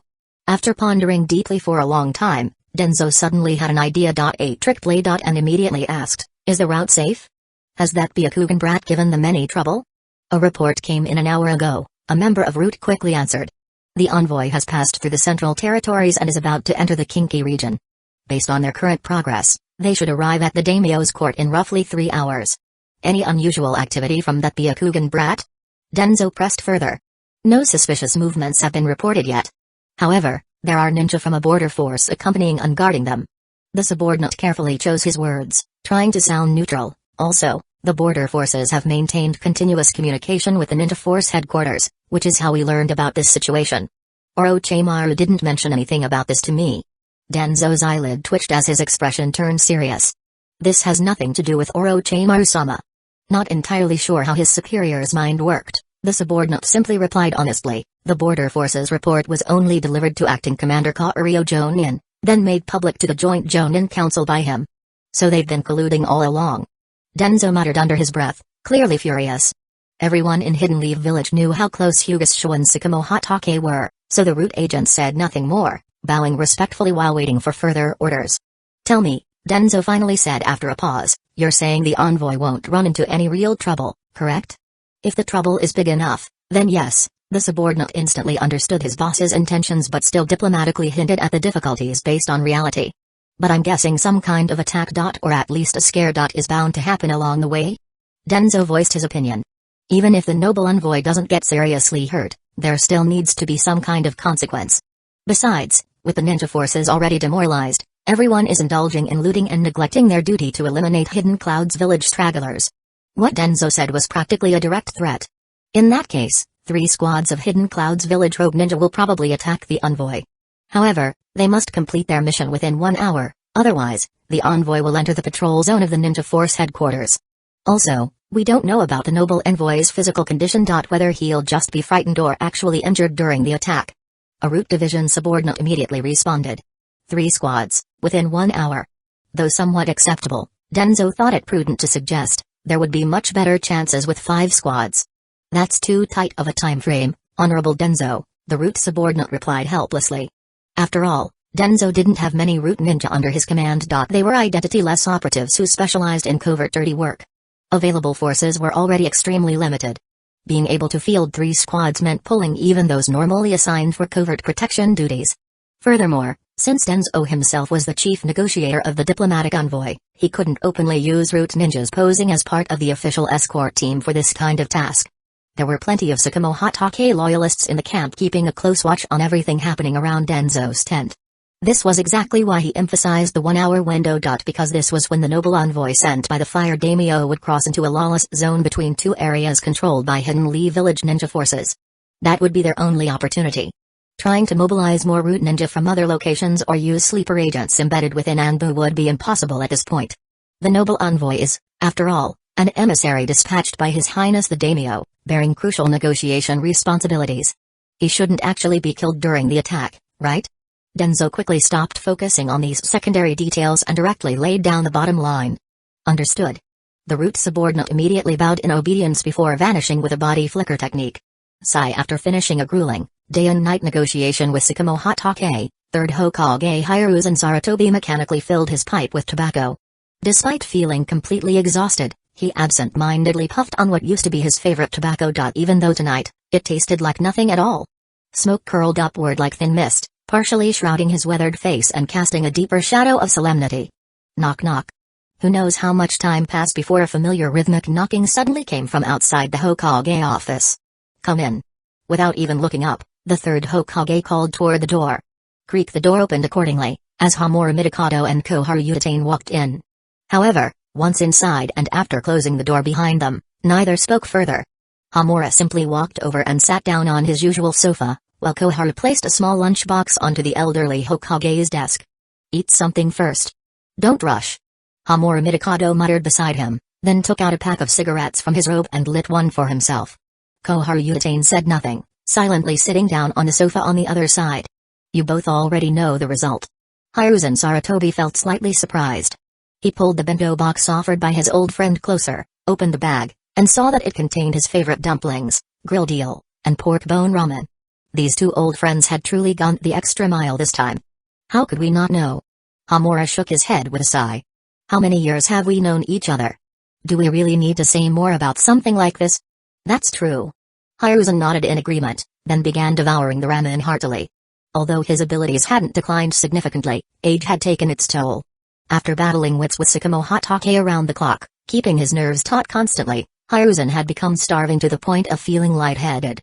This lunch from his old friends came just in time. What conditions did Tsukumo propose? Koharu couldn't help but ask. He requested that the next Hokage candidate be elected through a named ballot vote, 1 vote per Jonin unit member.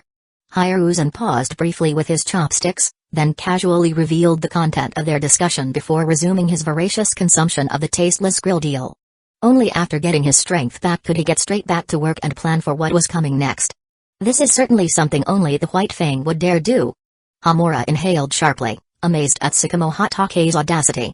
At the same time, he thought, only a man like Tsukumo, an honest man who could be tricked through straightforward means, would dare pull off something like this. A named ballot vote by the Jonin unit. Koharu's eyelid twitched slightly, clearly unsettled.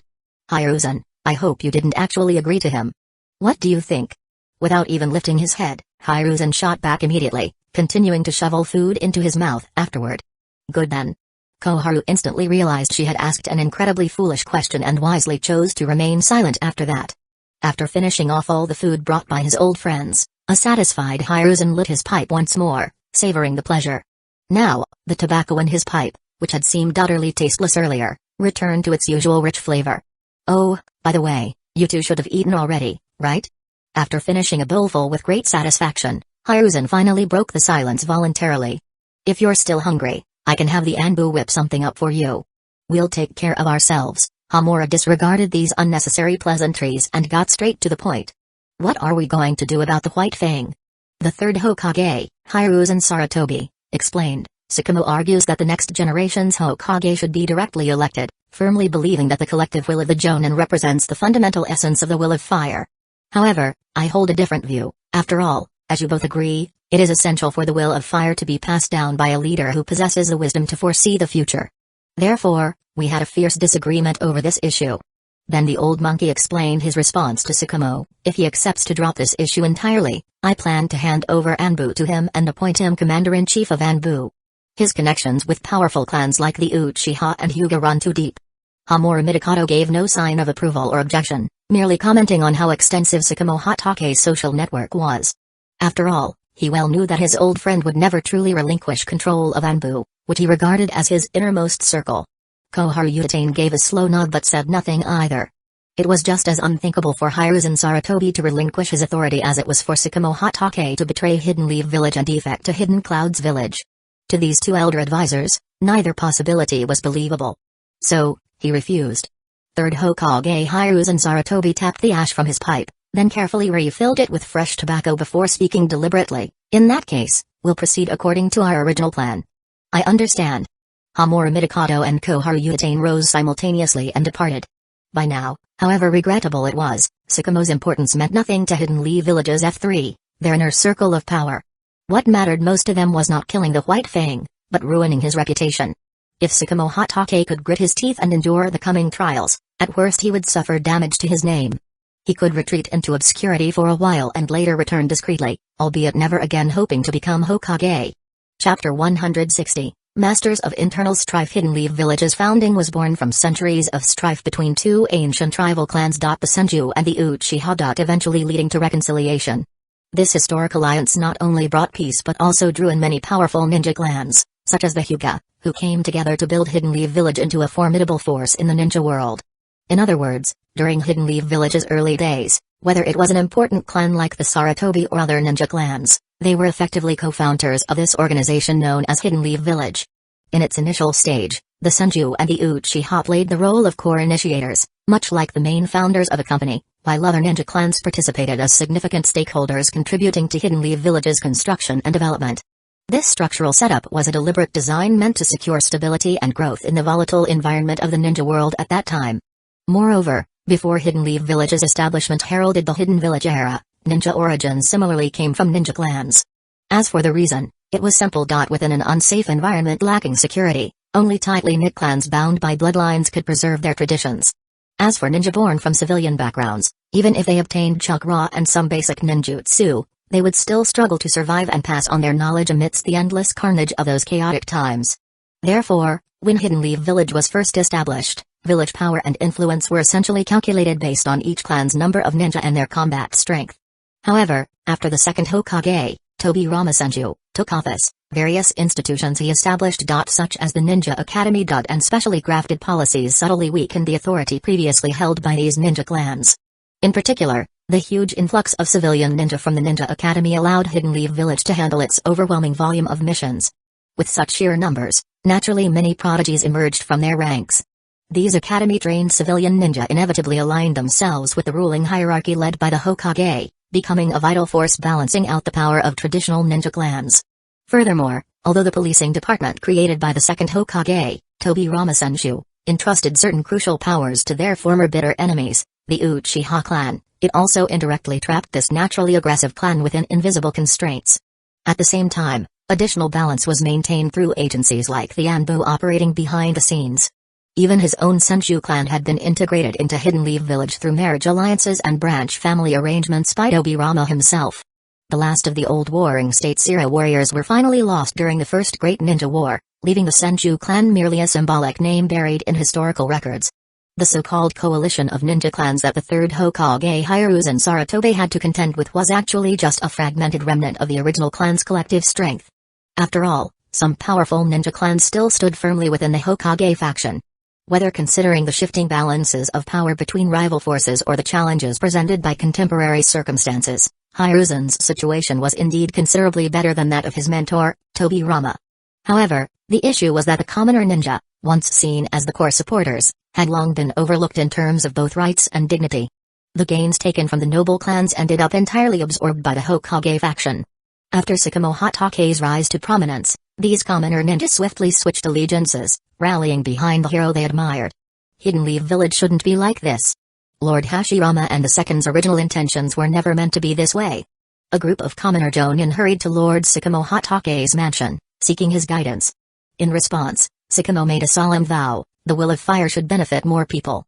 This is the conclusion I've drawn after studying Lord Hashirama's philosophy, and it is also the goal we should strive for. But Lord Sakamo, one commoner jonin, raised a concern. The Hyuga and Uchiha seem to have already formed an alliance. If they team up together, what should we do? Another added. That's right. A chorus of commoner jonin voiced their agreement.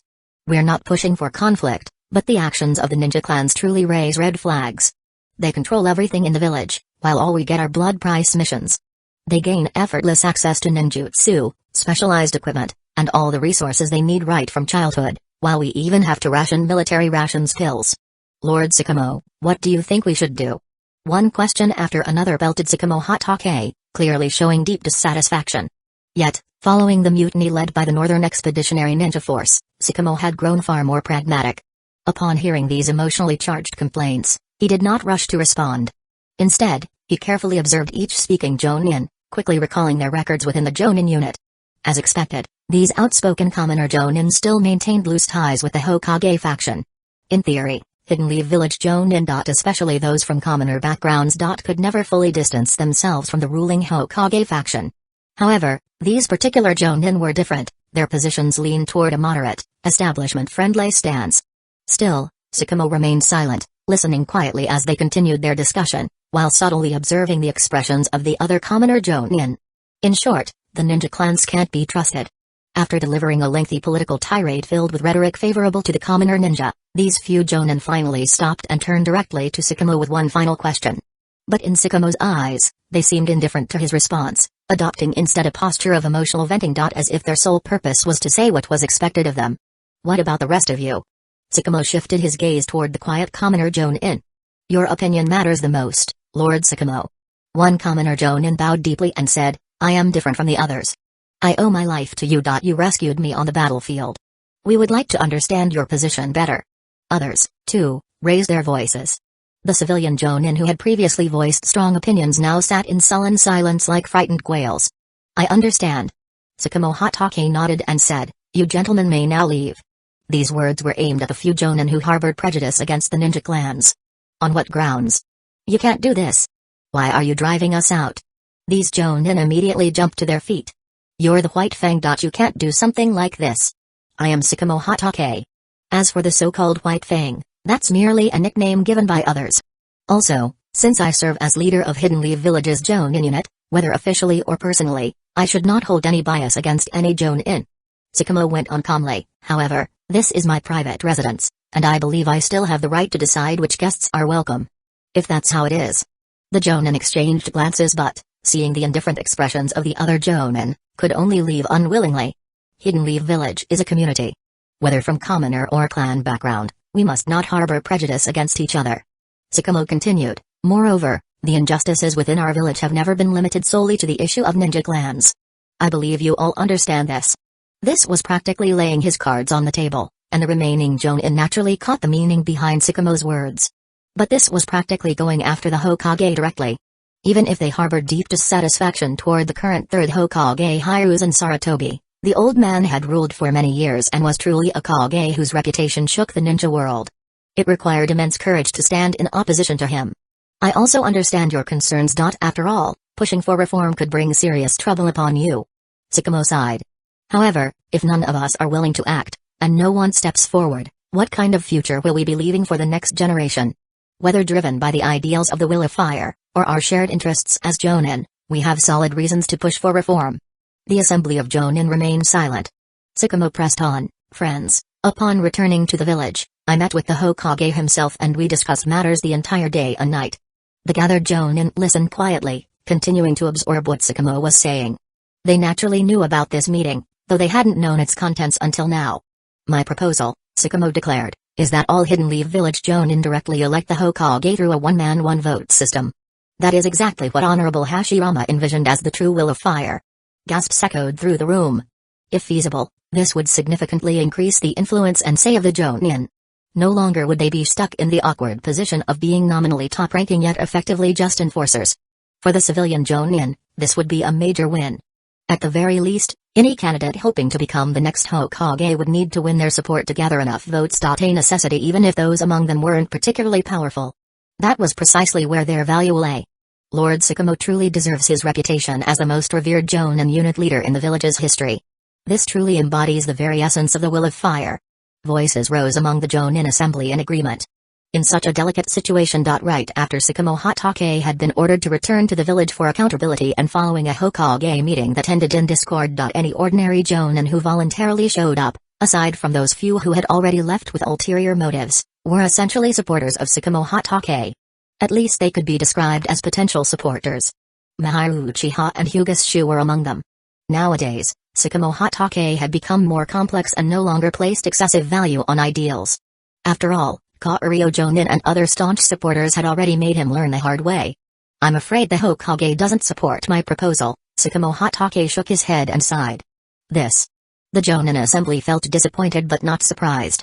Ultimately, without a struggle, nothing worth having would simply fall into your lap from the entrenched elite. Their very promotion to Jonin status proved that they were far from naive. They naturally understood that anything valuable never came easily. I'm also rather tired. Let's call it a day. Sakamo Hatake had no interest in continuing further. Without waiting for a response, he signaled for everyone to leave. Also, I am announcing the scheduling of the Jonin unit meeting 3 days from now.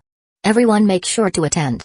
Meanwhile, thousands of miles away in the land of lightning, Hyuga Shu received a secret letter personally delivered by Sakamo Hatake. The content of the letter concerned the upcoming Jonin unit meeting. Is the White Fang about to stir up something again? Mihiru Uchiha, freshly washed and wearing only a bathrobe, walked into the room. Seeing Hyuga Shu's thoughtful expression, she casually asked. Sakamo is planning something big. Hyuga Shu passed the secret letter toward her. Fire Shadow Succession System Reform? After glancing at the letter, Mihiru Uchiha was visibly startled. He wants to go all out against the old monkey? This is way too rushed. Perhaps for Sakamo, he's merely doing what he believes is right. Hyuga Shu shrugged and grabbed a towel to dry Mihiru-chan's dripping hair. As for whether it's too hasty or not, maybe he has already sensed others' hostility toward him. Now he's simply striking back. But still. Waving the secret letter slightly, Mihiru Uchiha looked perplexed. This completely undermines the foundation of the old monkey. What Sakamo wants to do is simply restore the original ancestral system.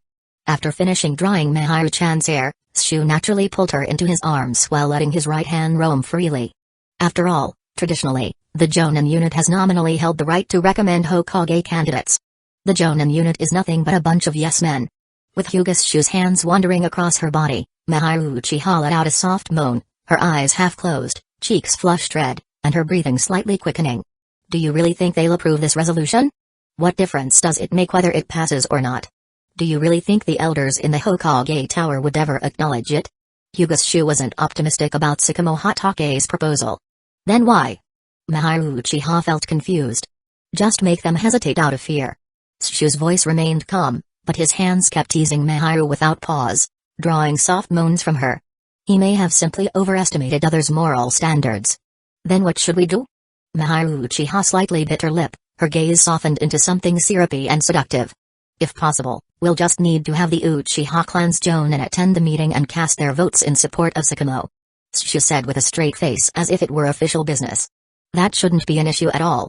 Miharu Uchiha licked her lips, deciding she wouldn't hold back any longer. But right now, you're the one in deep trouble. Miharu Uchiha suddenly flipped over, pinning Hyuga Shu beneath her. Chapter 161, The Opportunity of Division. Denzo's negotiations were not going well. As a result, he also faced pressure from his old friend Hiruzen and Sarutobi. Especially when the ninja under the Northern Ninja Force kept demanding withdrawal, Denzo's confidence was gradually fading. Although he managed to delay things slightly by secretly sending people to attack the Fire Daimyo's envoy convoy and inciting the ninja force to conduct raids as a small demonstration of Denzo's factional strength, the final effect fell far short of expectations. Even Hyuga Shu, upon learning that some of his subordinates had been attacked and injured, remained completely silent. Aside from routinely dispatching a detachment for clearance operations, he continued pouring efforts into development in the occupied territories, enriching himself in silence while expanding operations discreetly. The Lightning Daimyo, though the Hokage had extorted him into paying up to 2 billion ryo under the pretext of Hidden Cloud's village bandits disrupting peace talks, still refused to make major concessions. The compensation amount was nowhere near the initial 80 billion ryo demanded by Tsukumo Hatake, leaving Denzo and the Hokage faction's reputation unrepaired.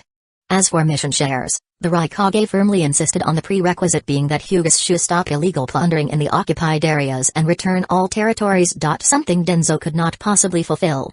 On the seventh day of the stalled negotiations, Kaorio Jonin. The temporary commander of the ninja force. Ignored Denzo's obstruction and directly sent a formal request back to Hidden Leaf Village, asking headquarters to either withdraw or reassign them to their original units.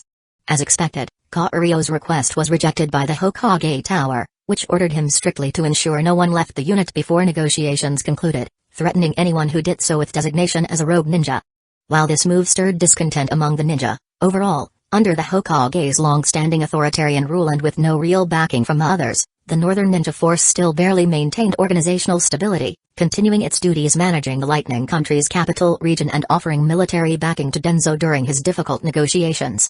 But no matter how hard Denzo tried pushing or negotiating, neither the Lightning Daimyo nor the Third Raikage gave even an inch.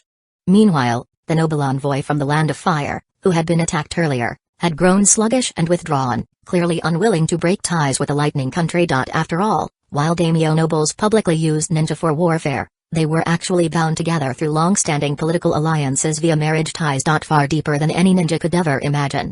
Moreover, the Fire Daimyo already harbored deep resentment toward the Leaf Clan's bullying behavior during their visits seeking military budgets, and now was unwilling to see the Hokage faction weakened. Combined with Hyuga Shu and Tsukumo Hatake's actions infringing on the fundamental interests of the noble class, the Fire Envoy further urged Denzo to make concessions early, using the excuse of restoring peace between the nations as soon as possible. Yet Denzo found these terms unacceptable.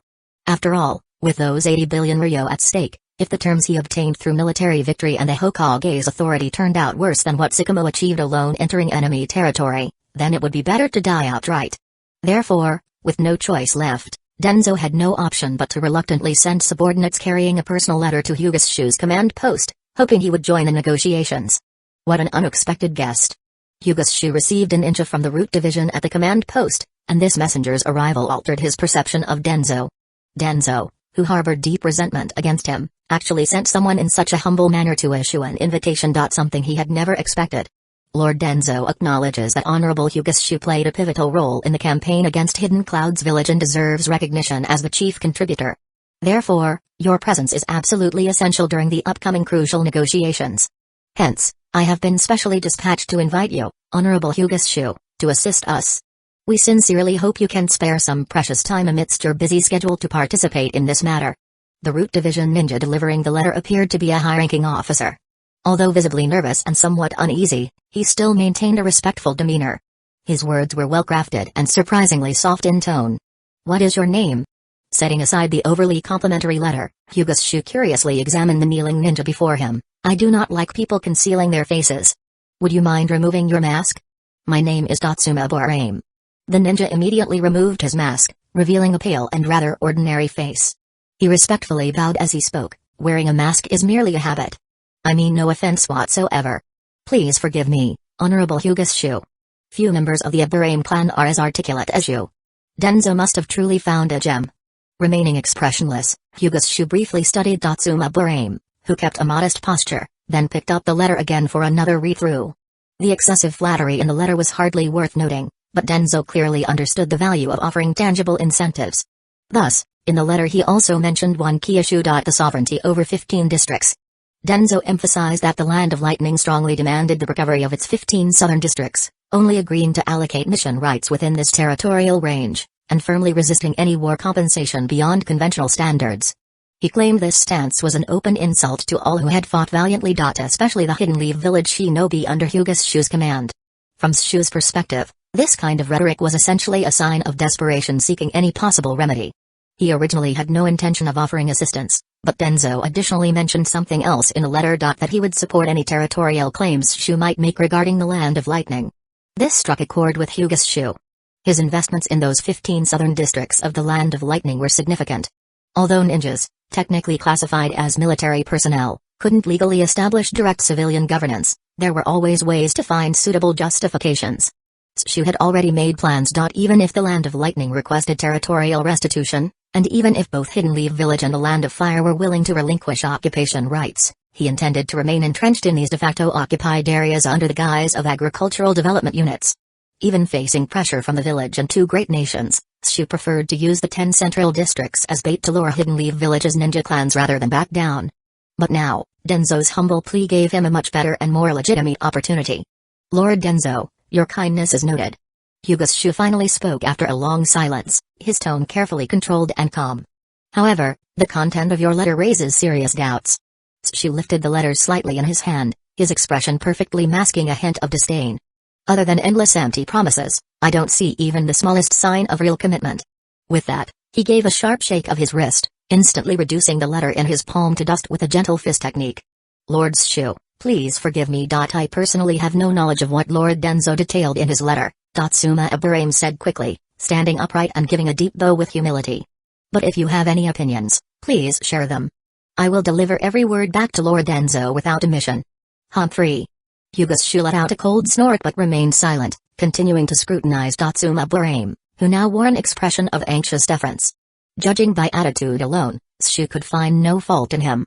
Besides, the terms Denzo offered weren't bad. Shu simply didn't want to seem too eager, lest he walk into a hidden trap.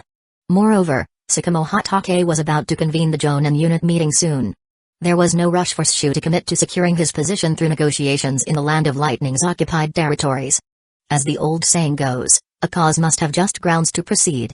Officially speaking, as commander of the border forces appointed by the Hokage, I shouldn't involve myself in such matters, Shu continued calmly. Still, since Lord Denzo made the first approach, it would be impolite to refuse outright. But, as Tatsuma's face began to show signs of hope, Shu swiftly changed direction. If negotiation participation becomes necessary, we should formally request the Hokage issue an official document appointing me as the Ninja Force's special envoy with full authority. That way, everything can proceed under proper authority. This. Tatsuma hesitated visibly. This was not a demand that needed to be taken back for consultation. Denzo had already been appointed as Hidden Leaf's chief negotiator. If another envoy with equal authority were created, wouldn't they effectively stand on the same official rank? How then would Denzo manage to set traps for Shu? Don't bother yourself with making decisions. Just deliver this message back for me. Shu gave him a single glance before waving dismissively. The command center doors opened at once, and Tatsuma bowed deeply before retreating. Chapter 162, Cutting Through the Tangle with a Swift Blade. This time, Denzo and Hidden Leaf Village's F3, a group of high-ranking advisors and officials, responded far faster than Hyuga had anticipated. Just before noon on the second day after dismissing Aburame Tatsuma. Which was also the very day Sakamo Hatake officially convened the Jonin unit meeting. Tatsuma returned once again to Shu's command post. And this time, he truly came bearing sincerity. Lord Shu, Aburame Tatsuma said, after reviewing Denzo's proposal, the Hokage has decided to appoint you as supreme representative and negotiator of the ninja forces. Unlike his usual habits, Tatsuma wasn't wearing his mask. He hadn't worn Root Division's standard cloak either, nor had he painted any disguise makeup on his face. Instead, he simply wore a common Jonin vest, looking significantly more approachable compared to his previously gloomy appearance. That was actually Denzo's idea. He believed that since Shu clearly disliked people wearing masks in his presence, why not just eliminate all elements that might displease him, avoiding unnecessary quarrels? To actually grant such superior authority. This is indeed unexpected. Hyuga Shu didn't mind Tatsuma's presence at all. After carefully examining the commission letter signed by the Hokage multiple times and finding no flaws, he finally said, "In that case, I shall head north tomorrow to join the negotiations." Adaptable under pressure, and skilled in both strategy and combat. In every aspect except for his rather ugly appearance, Denzo's performance easily qualified him as the second most important figure among Hidden Leaf Village's F4. By comparison, if Hamura Midokado or Koharu Utain were in the same situation, they would likely prefer diplomatic compromises rather than proactively seeking cooperation and support from someone they considered a political rival like Shu. "Then we're counting on you, Lord Shu." Aburame Tatsuma immediately bowed respectfully and said with courtesy, "If that's settled, I will return first to report this good news to Denzo. Don't let me keep you." Hyuga Shu raised no objection. As for how Denzo managed to persuade Hidden Leaf Village's F3, he genuinely didn't care. But now that he held the title of Supreme Representative and Negotiator, he could openly intervene in the Hidden Leaf Village ninja forces still stationed near the Land of Lightning. Bathed in the scorching summer sun, Hidden Leaf Village glittered brilliantly, regaining its vitality. With the cooling down of warfare, the village rapidly restored its pre-war prosperity. Wealthy merchants and noble elites from countries across the ninja world continuously poured into this land. Not only selling rare treasures from every corner of the ninja world, but also bringing numerous mission requests desperately needing completion. Before long, Hidden Leaf Village ninja had fallen back into their hectic mission routine. Especially for those with moderate or lower level skills, although workloads increased sharply, it was exactly through enduring these challenges and pressures that they continuously honed themselves amidst mixed feelings of pain and joy. In their weariness, they also tasted the happiness brought by harvests and achievements. This was summer in Hidden Leaf Village. Prosperous without noise, bustling without superficiality, filled with passionate life and beautiful visions of peace. Yet, beneath the surface, unseen undercurrents quietly surged. Especially now, the proposal for a Jonin-led direct election of the Hokage put forward by Sakamo Hatake had already caused quite a stir within the Jonin ranks. Although Sakamo hadn't announced it outright himself, those civilian Jonins who visited his house had already spread the news that very night using the "I'll tell you a secret. Don't tell anyone else" approach. Thus, almost every Jonin with access to any source of information already knew about it. Under these circumstances, since Sakamo Hatake was the leader of the Jonin unit and hadn't officially disclosed the content of the proposal through formal channels beforehand, even if certain members within Hidden Leaf Village's leadership council wanted to intervene, they found it difficult to locate effective methods to stop him. In the end, convening and presiding over the Jonin unit meeting was one of Sakamo's official prerogatives. But this didn't mean the Hokage faction was entirely without options. Jonin unit meetings often devolved into battlegrounds centered on numbers, especially when discussing and deciding important issues requiring collective voting by all Jonins. In such cases, overwhelming numbers became particularly critical. Therefore, faced with Sakamo's sudden initiative, the clan forces of the Hokage faction represented by Saratobi, Inoshikacho actively mobilized their registered Jonin members while urgently contacting civilian Jonins influenced by them, intending to gather sufficient votes during the upcoming Jonin unit meeting and deal a powerful blow against Sakamo Hatake's proposed motion. Though fully aware that his proposals and ideas would certainly face resistance, Sakamo still calmly wrote out the full text of the direct election proposal and patiently rehearsed his speech several times. This was a battle for his ideals. Sakamo also firmly decided that if today he couldn't push through village reforms via normal means, then it would indicate that an idealistic will of fire wasn't suitable for Hidden Leaf Village's current situation.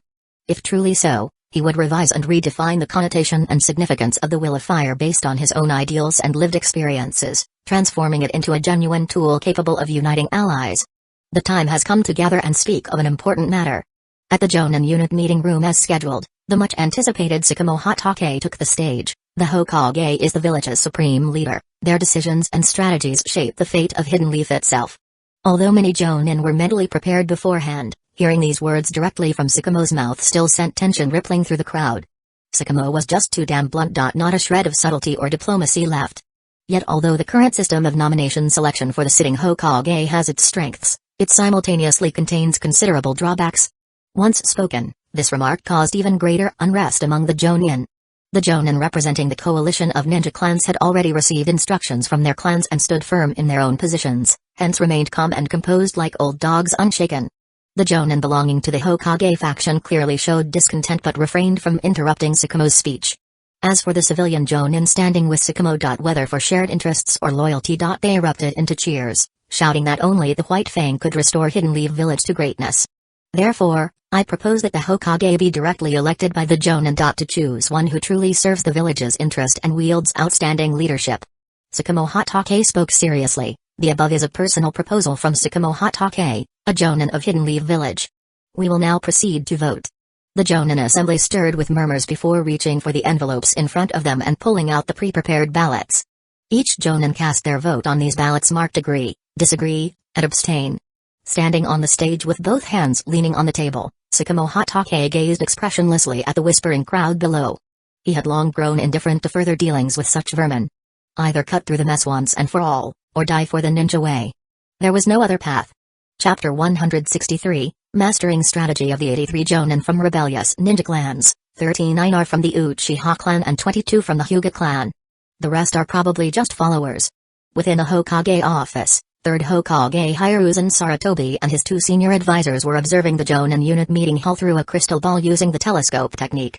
Hamura Mitakato, known as the strategist of the village, was analyzing the situation regarding attending Jonin. These individuals might lean toward Tsukumo Hatake. The Jonin unit meeting has only 3 days scheduled for discussion, and White Fang hasn't made contact with any of those clans. It shouldn't amount to much, Koharu Yutane said skeptically. Don't forget about that boy with the Byakugan stationed at the northern border, 3rd Hokage Hiruzen Sarutobi replied, pointing toward the north of Hidden Leaf Village while puffing smoke from his pipe. He might still shift things subtly from the outside. If that's truly the case, then even the ninja clans alone could pose a real threat. Koharu Yutane's eyelid twitched as her unease deepened. It shouldn't go that far, Hamura Mitakato shook his head before continuing. There aren't that many Jonin in the village to begin with, and these clan Jonin certainly won't present a united front. For example, the Hyuga clan poses little threat since not all their members attended. It's mainly the Uchiha, with their Sharingan eyes, who've caught us off guard. 3rd Hokage Hiruzen Sarutobi nodded in agreement with Hamura's assessment. Still, judging from the current rough comparison of votes, we do hold significant advantages. Fortunately, Tsukumo acted too hastily without waiting for frontline returning Jonin units to return to the village, otherwise, there might really have been some trouble. Hamura Mitakato sighed. Besides those ungrateful ninja clans, we already have as many as 89 confirmed Orthodox Jonin votes, which is enough to neutralize the clan side's numerical advantage. There may be some small fluctuations among the civilian-born ninja, but nothing we can't handle. There are also 69 civilian Jonin whose votes represent another crucial variable. Koharu Yutane silently counted through the crystal ball before sighing again. Still, fortunately, although our expectation preparation wasn't thorough enough, Tsukumo Hatake also didn't have much time to incite them either, so it should be manageable. The so-called Orthodox Jonin primarily included the core bloodlines originating from Hidden Leaf Village's F4 families, with the Inoshikacho triad forming their backbone, along with various medium and small ninja clans sharing deep friendships with them. All constituted the Hokage faction's fundamental support base centered around 3rd Hokage Hiruzen Sarutobi. Owing to built-in advantages within the faction system, clan background ninja aligned with the Hokage's office found themselves well positioned despite lacking the strength of top clans like the Hyuga or Uchiha. They frequently rose quickly through the ranks, holding significant numbers among official Jonin, and dominating key positions across various departments in Hidden Leaf Village. In addition, some among these Jonin had been so terrified by the brutal realities of the Great Ninja World War that they employed various strategies and excuses to remain stationed in the village, thus avoiding being dispatched to the front lines during previous large-scale mobilizations. It was certain that these so-called Orthodox Jonin, who came from prestigious backgrounds, would firmly cast opposing votes against Tsukumo Hatake's proposal during the official vote. This much was beyond doubt, and Hidden Leaf Village's F3 held this belief as well. After all, everyone belonged to the same faction and shared the benefits together. There was simply no reason to destroy their own and their clan's livelihoods. No matter how eloquently or poorly Tsukumo Hatake presented his proposal regarding direct Jonin voting for the Hokage, it would have absolutely no bearing on the decision-making of those orthodox Jonin. In contrast, the civilian background Jonin without influential connections were a different story. Though they formed the largest group within Hidden Leaf Village, they lacked any supporting factions behind them. Hoping to gain recognition through battlefield accomplishments in the hopes of improving their standing, they had volunteered repeatedly during successive mobilizations, eventually finding themselves stranded outside the village with no way back. Therefore, at this hastily convened Jonin unit meeting called by Tsukumo Hatake, most of the clan-affiliated Jonin and the core group of civilian Jonin supporters were still stationed at various border units or within the ninja force headquarters. Added to this was the Hokage's strict order prohibiting any ninja currently outside the village from leaving their posts to return. As a result, within this Jonin unit meeting, the Jonin belonging to the Hokage faction became the single largest power group among all the various factions for the first time. Yet even so, the greatest uncertainty also came precisely from this group of civilian Jonin, once viewed as fresh recruits for every faction. As the Jonin unit meeting officially entered the voting phase, Hidden Leaf Village's F3 grew increasingly anxious. The Jonin took time deciding how to cast their votes, especially the civilian Jonin whose numbers though not the largest could tip the balance. They were the most indecisive. Among these civilian Jonin who had not been summoned to the battlefield, aside from a few who were either Tsukumo Hatake's supporters or had rotated back into the village for rest from border units, the majority maintained loose but real ties to the Hokage faction. The problem was that these civilian Jonin were well aware of what Tsukumo's direct election proposal meant for them. For example, the most immediate benefit would be the interests obtainable through voting rights. In particular, those undecided swing voters held the key to tipping the outcome. However, since the civilian Jonin were inherently scattered and disunited and Tsukumo had deliberately avoided consolidating their ranks they were now unable to accurately determine how to proceed. What if they voted against the proposal, only for it to pass anyway? Would that mean cutting themselves off forever from White Fang's favor? Or if they voted in favor, only for the proposal to fail in the end? Would that not be equivalent to severing themselves from the Hokage's influence entirely? Although the Jonin unit meeting employed secret ballot voting, to ninja like them, such anonymity especially during on-site voting was little more than a formality. None of them were naive enough to think that a secret ballot could truly hide their true positions. After all, even including Tsukumo Hatake, everyone could sense that faint yet persistent feeling of being watched. This sensation came precisely from the telescope technique of 3rd Hokage Hiruzen Sarutobi. Therefore, the civilian Jonin found themselves in a difficult dilemma. However, unlike those civilian ninja, the Jonin hailing from ninja clans whether part of the coalition of ninja clans or staunch supporters of the Hokage faction took clearly defined stances. Did the entire Hyuga clan really abstain? Inside the Hokage office, Hidden Leaf Village's F3 were watching the crystal ball broadcast with surprise. Koharu Utatane even instinctively asked, could it be that those stubborn old men from the Hyuga house are finally backing down? I don't think so. Hamura Mitakato shook his head, they probably just don't want to get involved in this matter. They're increasing pressure in the Land of Lightning-occupied territories. They likely have no spare capacity to interfere with the village's political direction, hence their decision. 3rd Hokage Hiruzen Sarutobi nodded in agreement with Hamura's reasoning. In any case, the collective abstention of the Hyuga clan's Jonin assembly counted as good news for the Hokage faction. Next, the 39 Jonin from the Uchiha clan stepped forward to vote. All votes in favor. Hamura narrowed his eyes slightly and looked at the scene, his expression rather strange, since when did Tsukumo start colluding with these red-eyed lunatics? After completing their votes, those Uchiha Jonin collectively left the venue, refusing to participate in the following vote-counting process. It should be the Hyuga clan. Someone must have instructed these Uchiha to make such a decision. The seasoned 3rd Hokage Hiruzen took a slow puff from his pipe, his expression clouded with uncertainty, but exactly who this person is remains worth speculating. Could it be Hyuga's Shu? A sudden idea struck Hamura, and he blurted out his thought. Possibly that white-eyed boy. Koharu nodded in agreement.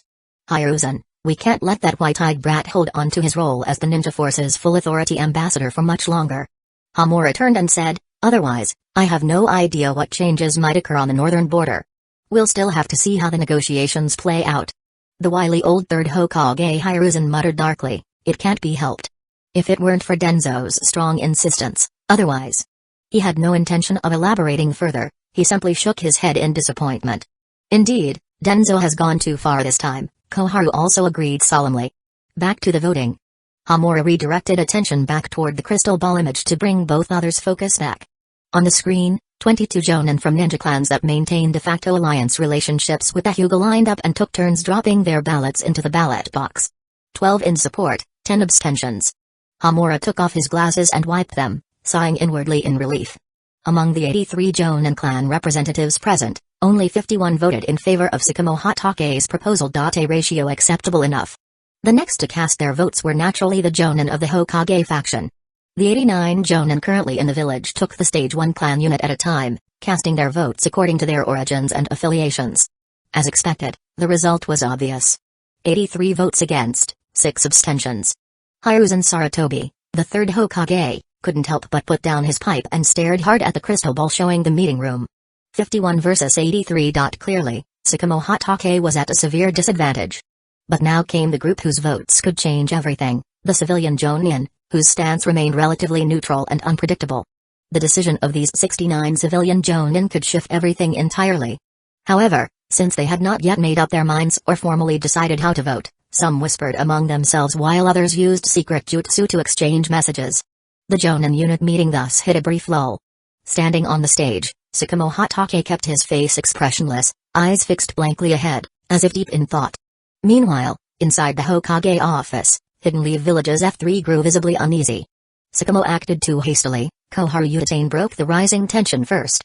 If only he had waited until after the negotiations ended, until the ninja force returned to the village before pushing this proposal, then the outcome would have been uncertain. That's true. After all, most of the stationed forces on the northern and western fronts support him.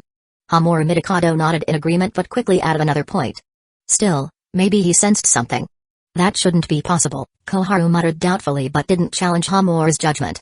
Homura has a point, said the third Hokage, tapping his pipe thoughtfully. Tsukumo's former subordinates are still in Rain Country's defensive unit. They might have let something slip. Now that you mention it. If only he weren't so damn stubborn. Hiruzen trailed off.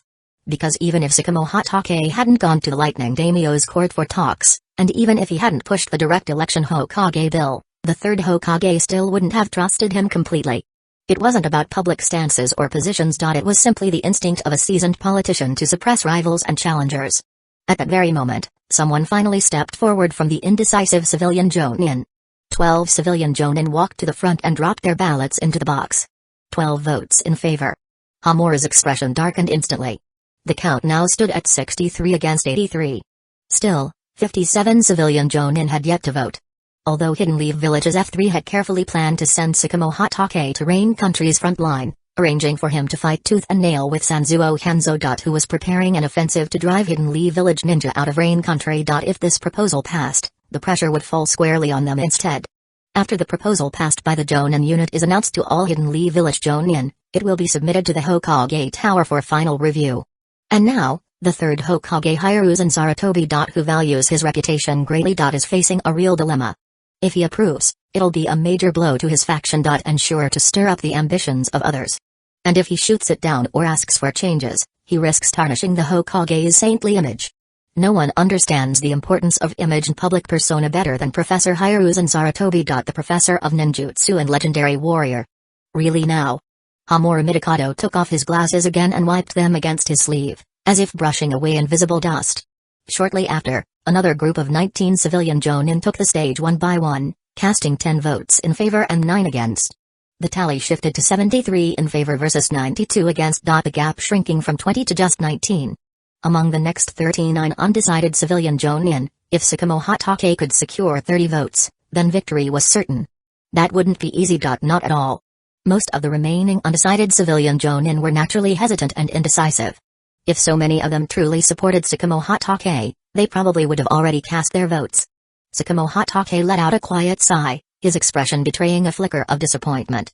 Although the sigh was barely audible, the assembled Jonin still noticed this movement. One by one, the undecided civilian Jonin rose and made their way to the front, ready to cast their votes. 20 votes in favor, 3 abstentions. Homura Mikado's face instantly turned pale. At this point, only 16 voters remained. But Tsukumo Hatake had already staged a stunning comeback, gaining a total of 93 votes. With a single vote advantage, the simple majority was enough to pass the Jonin unit proposal. Meaning that even if it barely scraped through, Tsukumo Hatake's direct election Hokage bill would still reach the Hokage Tower. Under the watchful eyes of those who had already voted, the final 16 members stood up and approached the podium one by one to cast their votes. 8 votes in favor and 8 abstentions. Even Homura Mitakato, known for his calm demeanor, nearly fainted from rage at that moment. 101 votes in favor, 100 against. Just 1 vote short. This was simply the worst possible outcome. Hyuga Saratobi casually flicked his hand across the crystal ball, shutting down the telescope technique surveillance. The Land of Rain will probably reach out for help from the village soon enough. Hyuga Saratobi was already quite irritated. Even suffering a major loss in votes didn't feel as crushing as this bitter defeat decided by just a single vote. Inside the Jonin meeting room, the gathered Jonin suddenly noticed that the lingering sense of surveillance from the telescope technique had vanished, sparking immediate murmurs and commotion. A chilling premonition stirred within the hearts of the Hokage-aligned Jonin. Chapter 164, Exchange of Interests. The Jonin unit meeting passed Sakamo Hatake's direct election Hokage bill by a narrow 1-vote margin and will submit it to the Hokage Tower for final review tomorrow.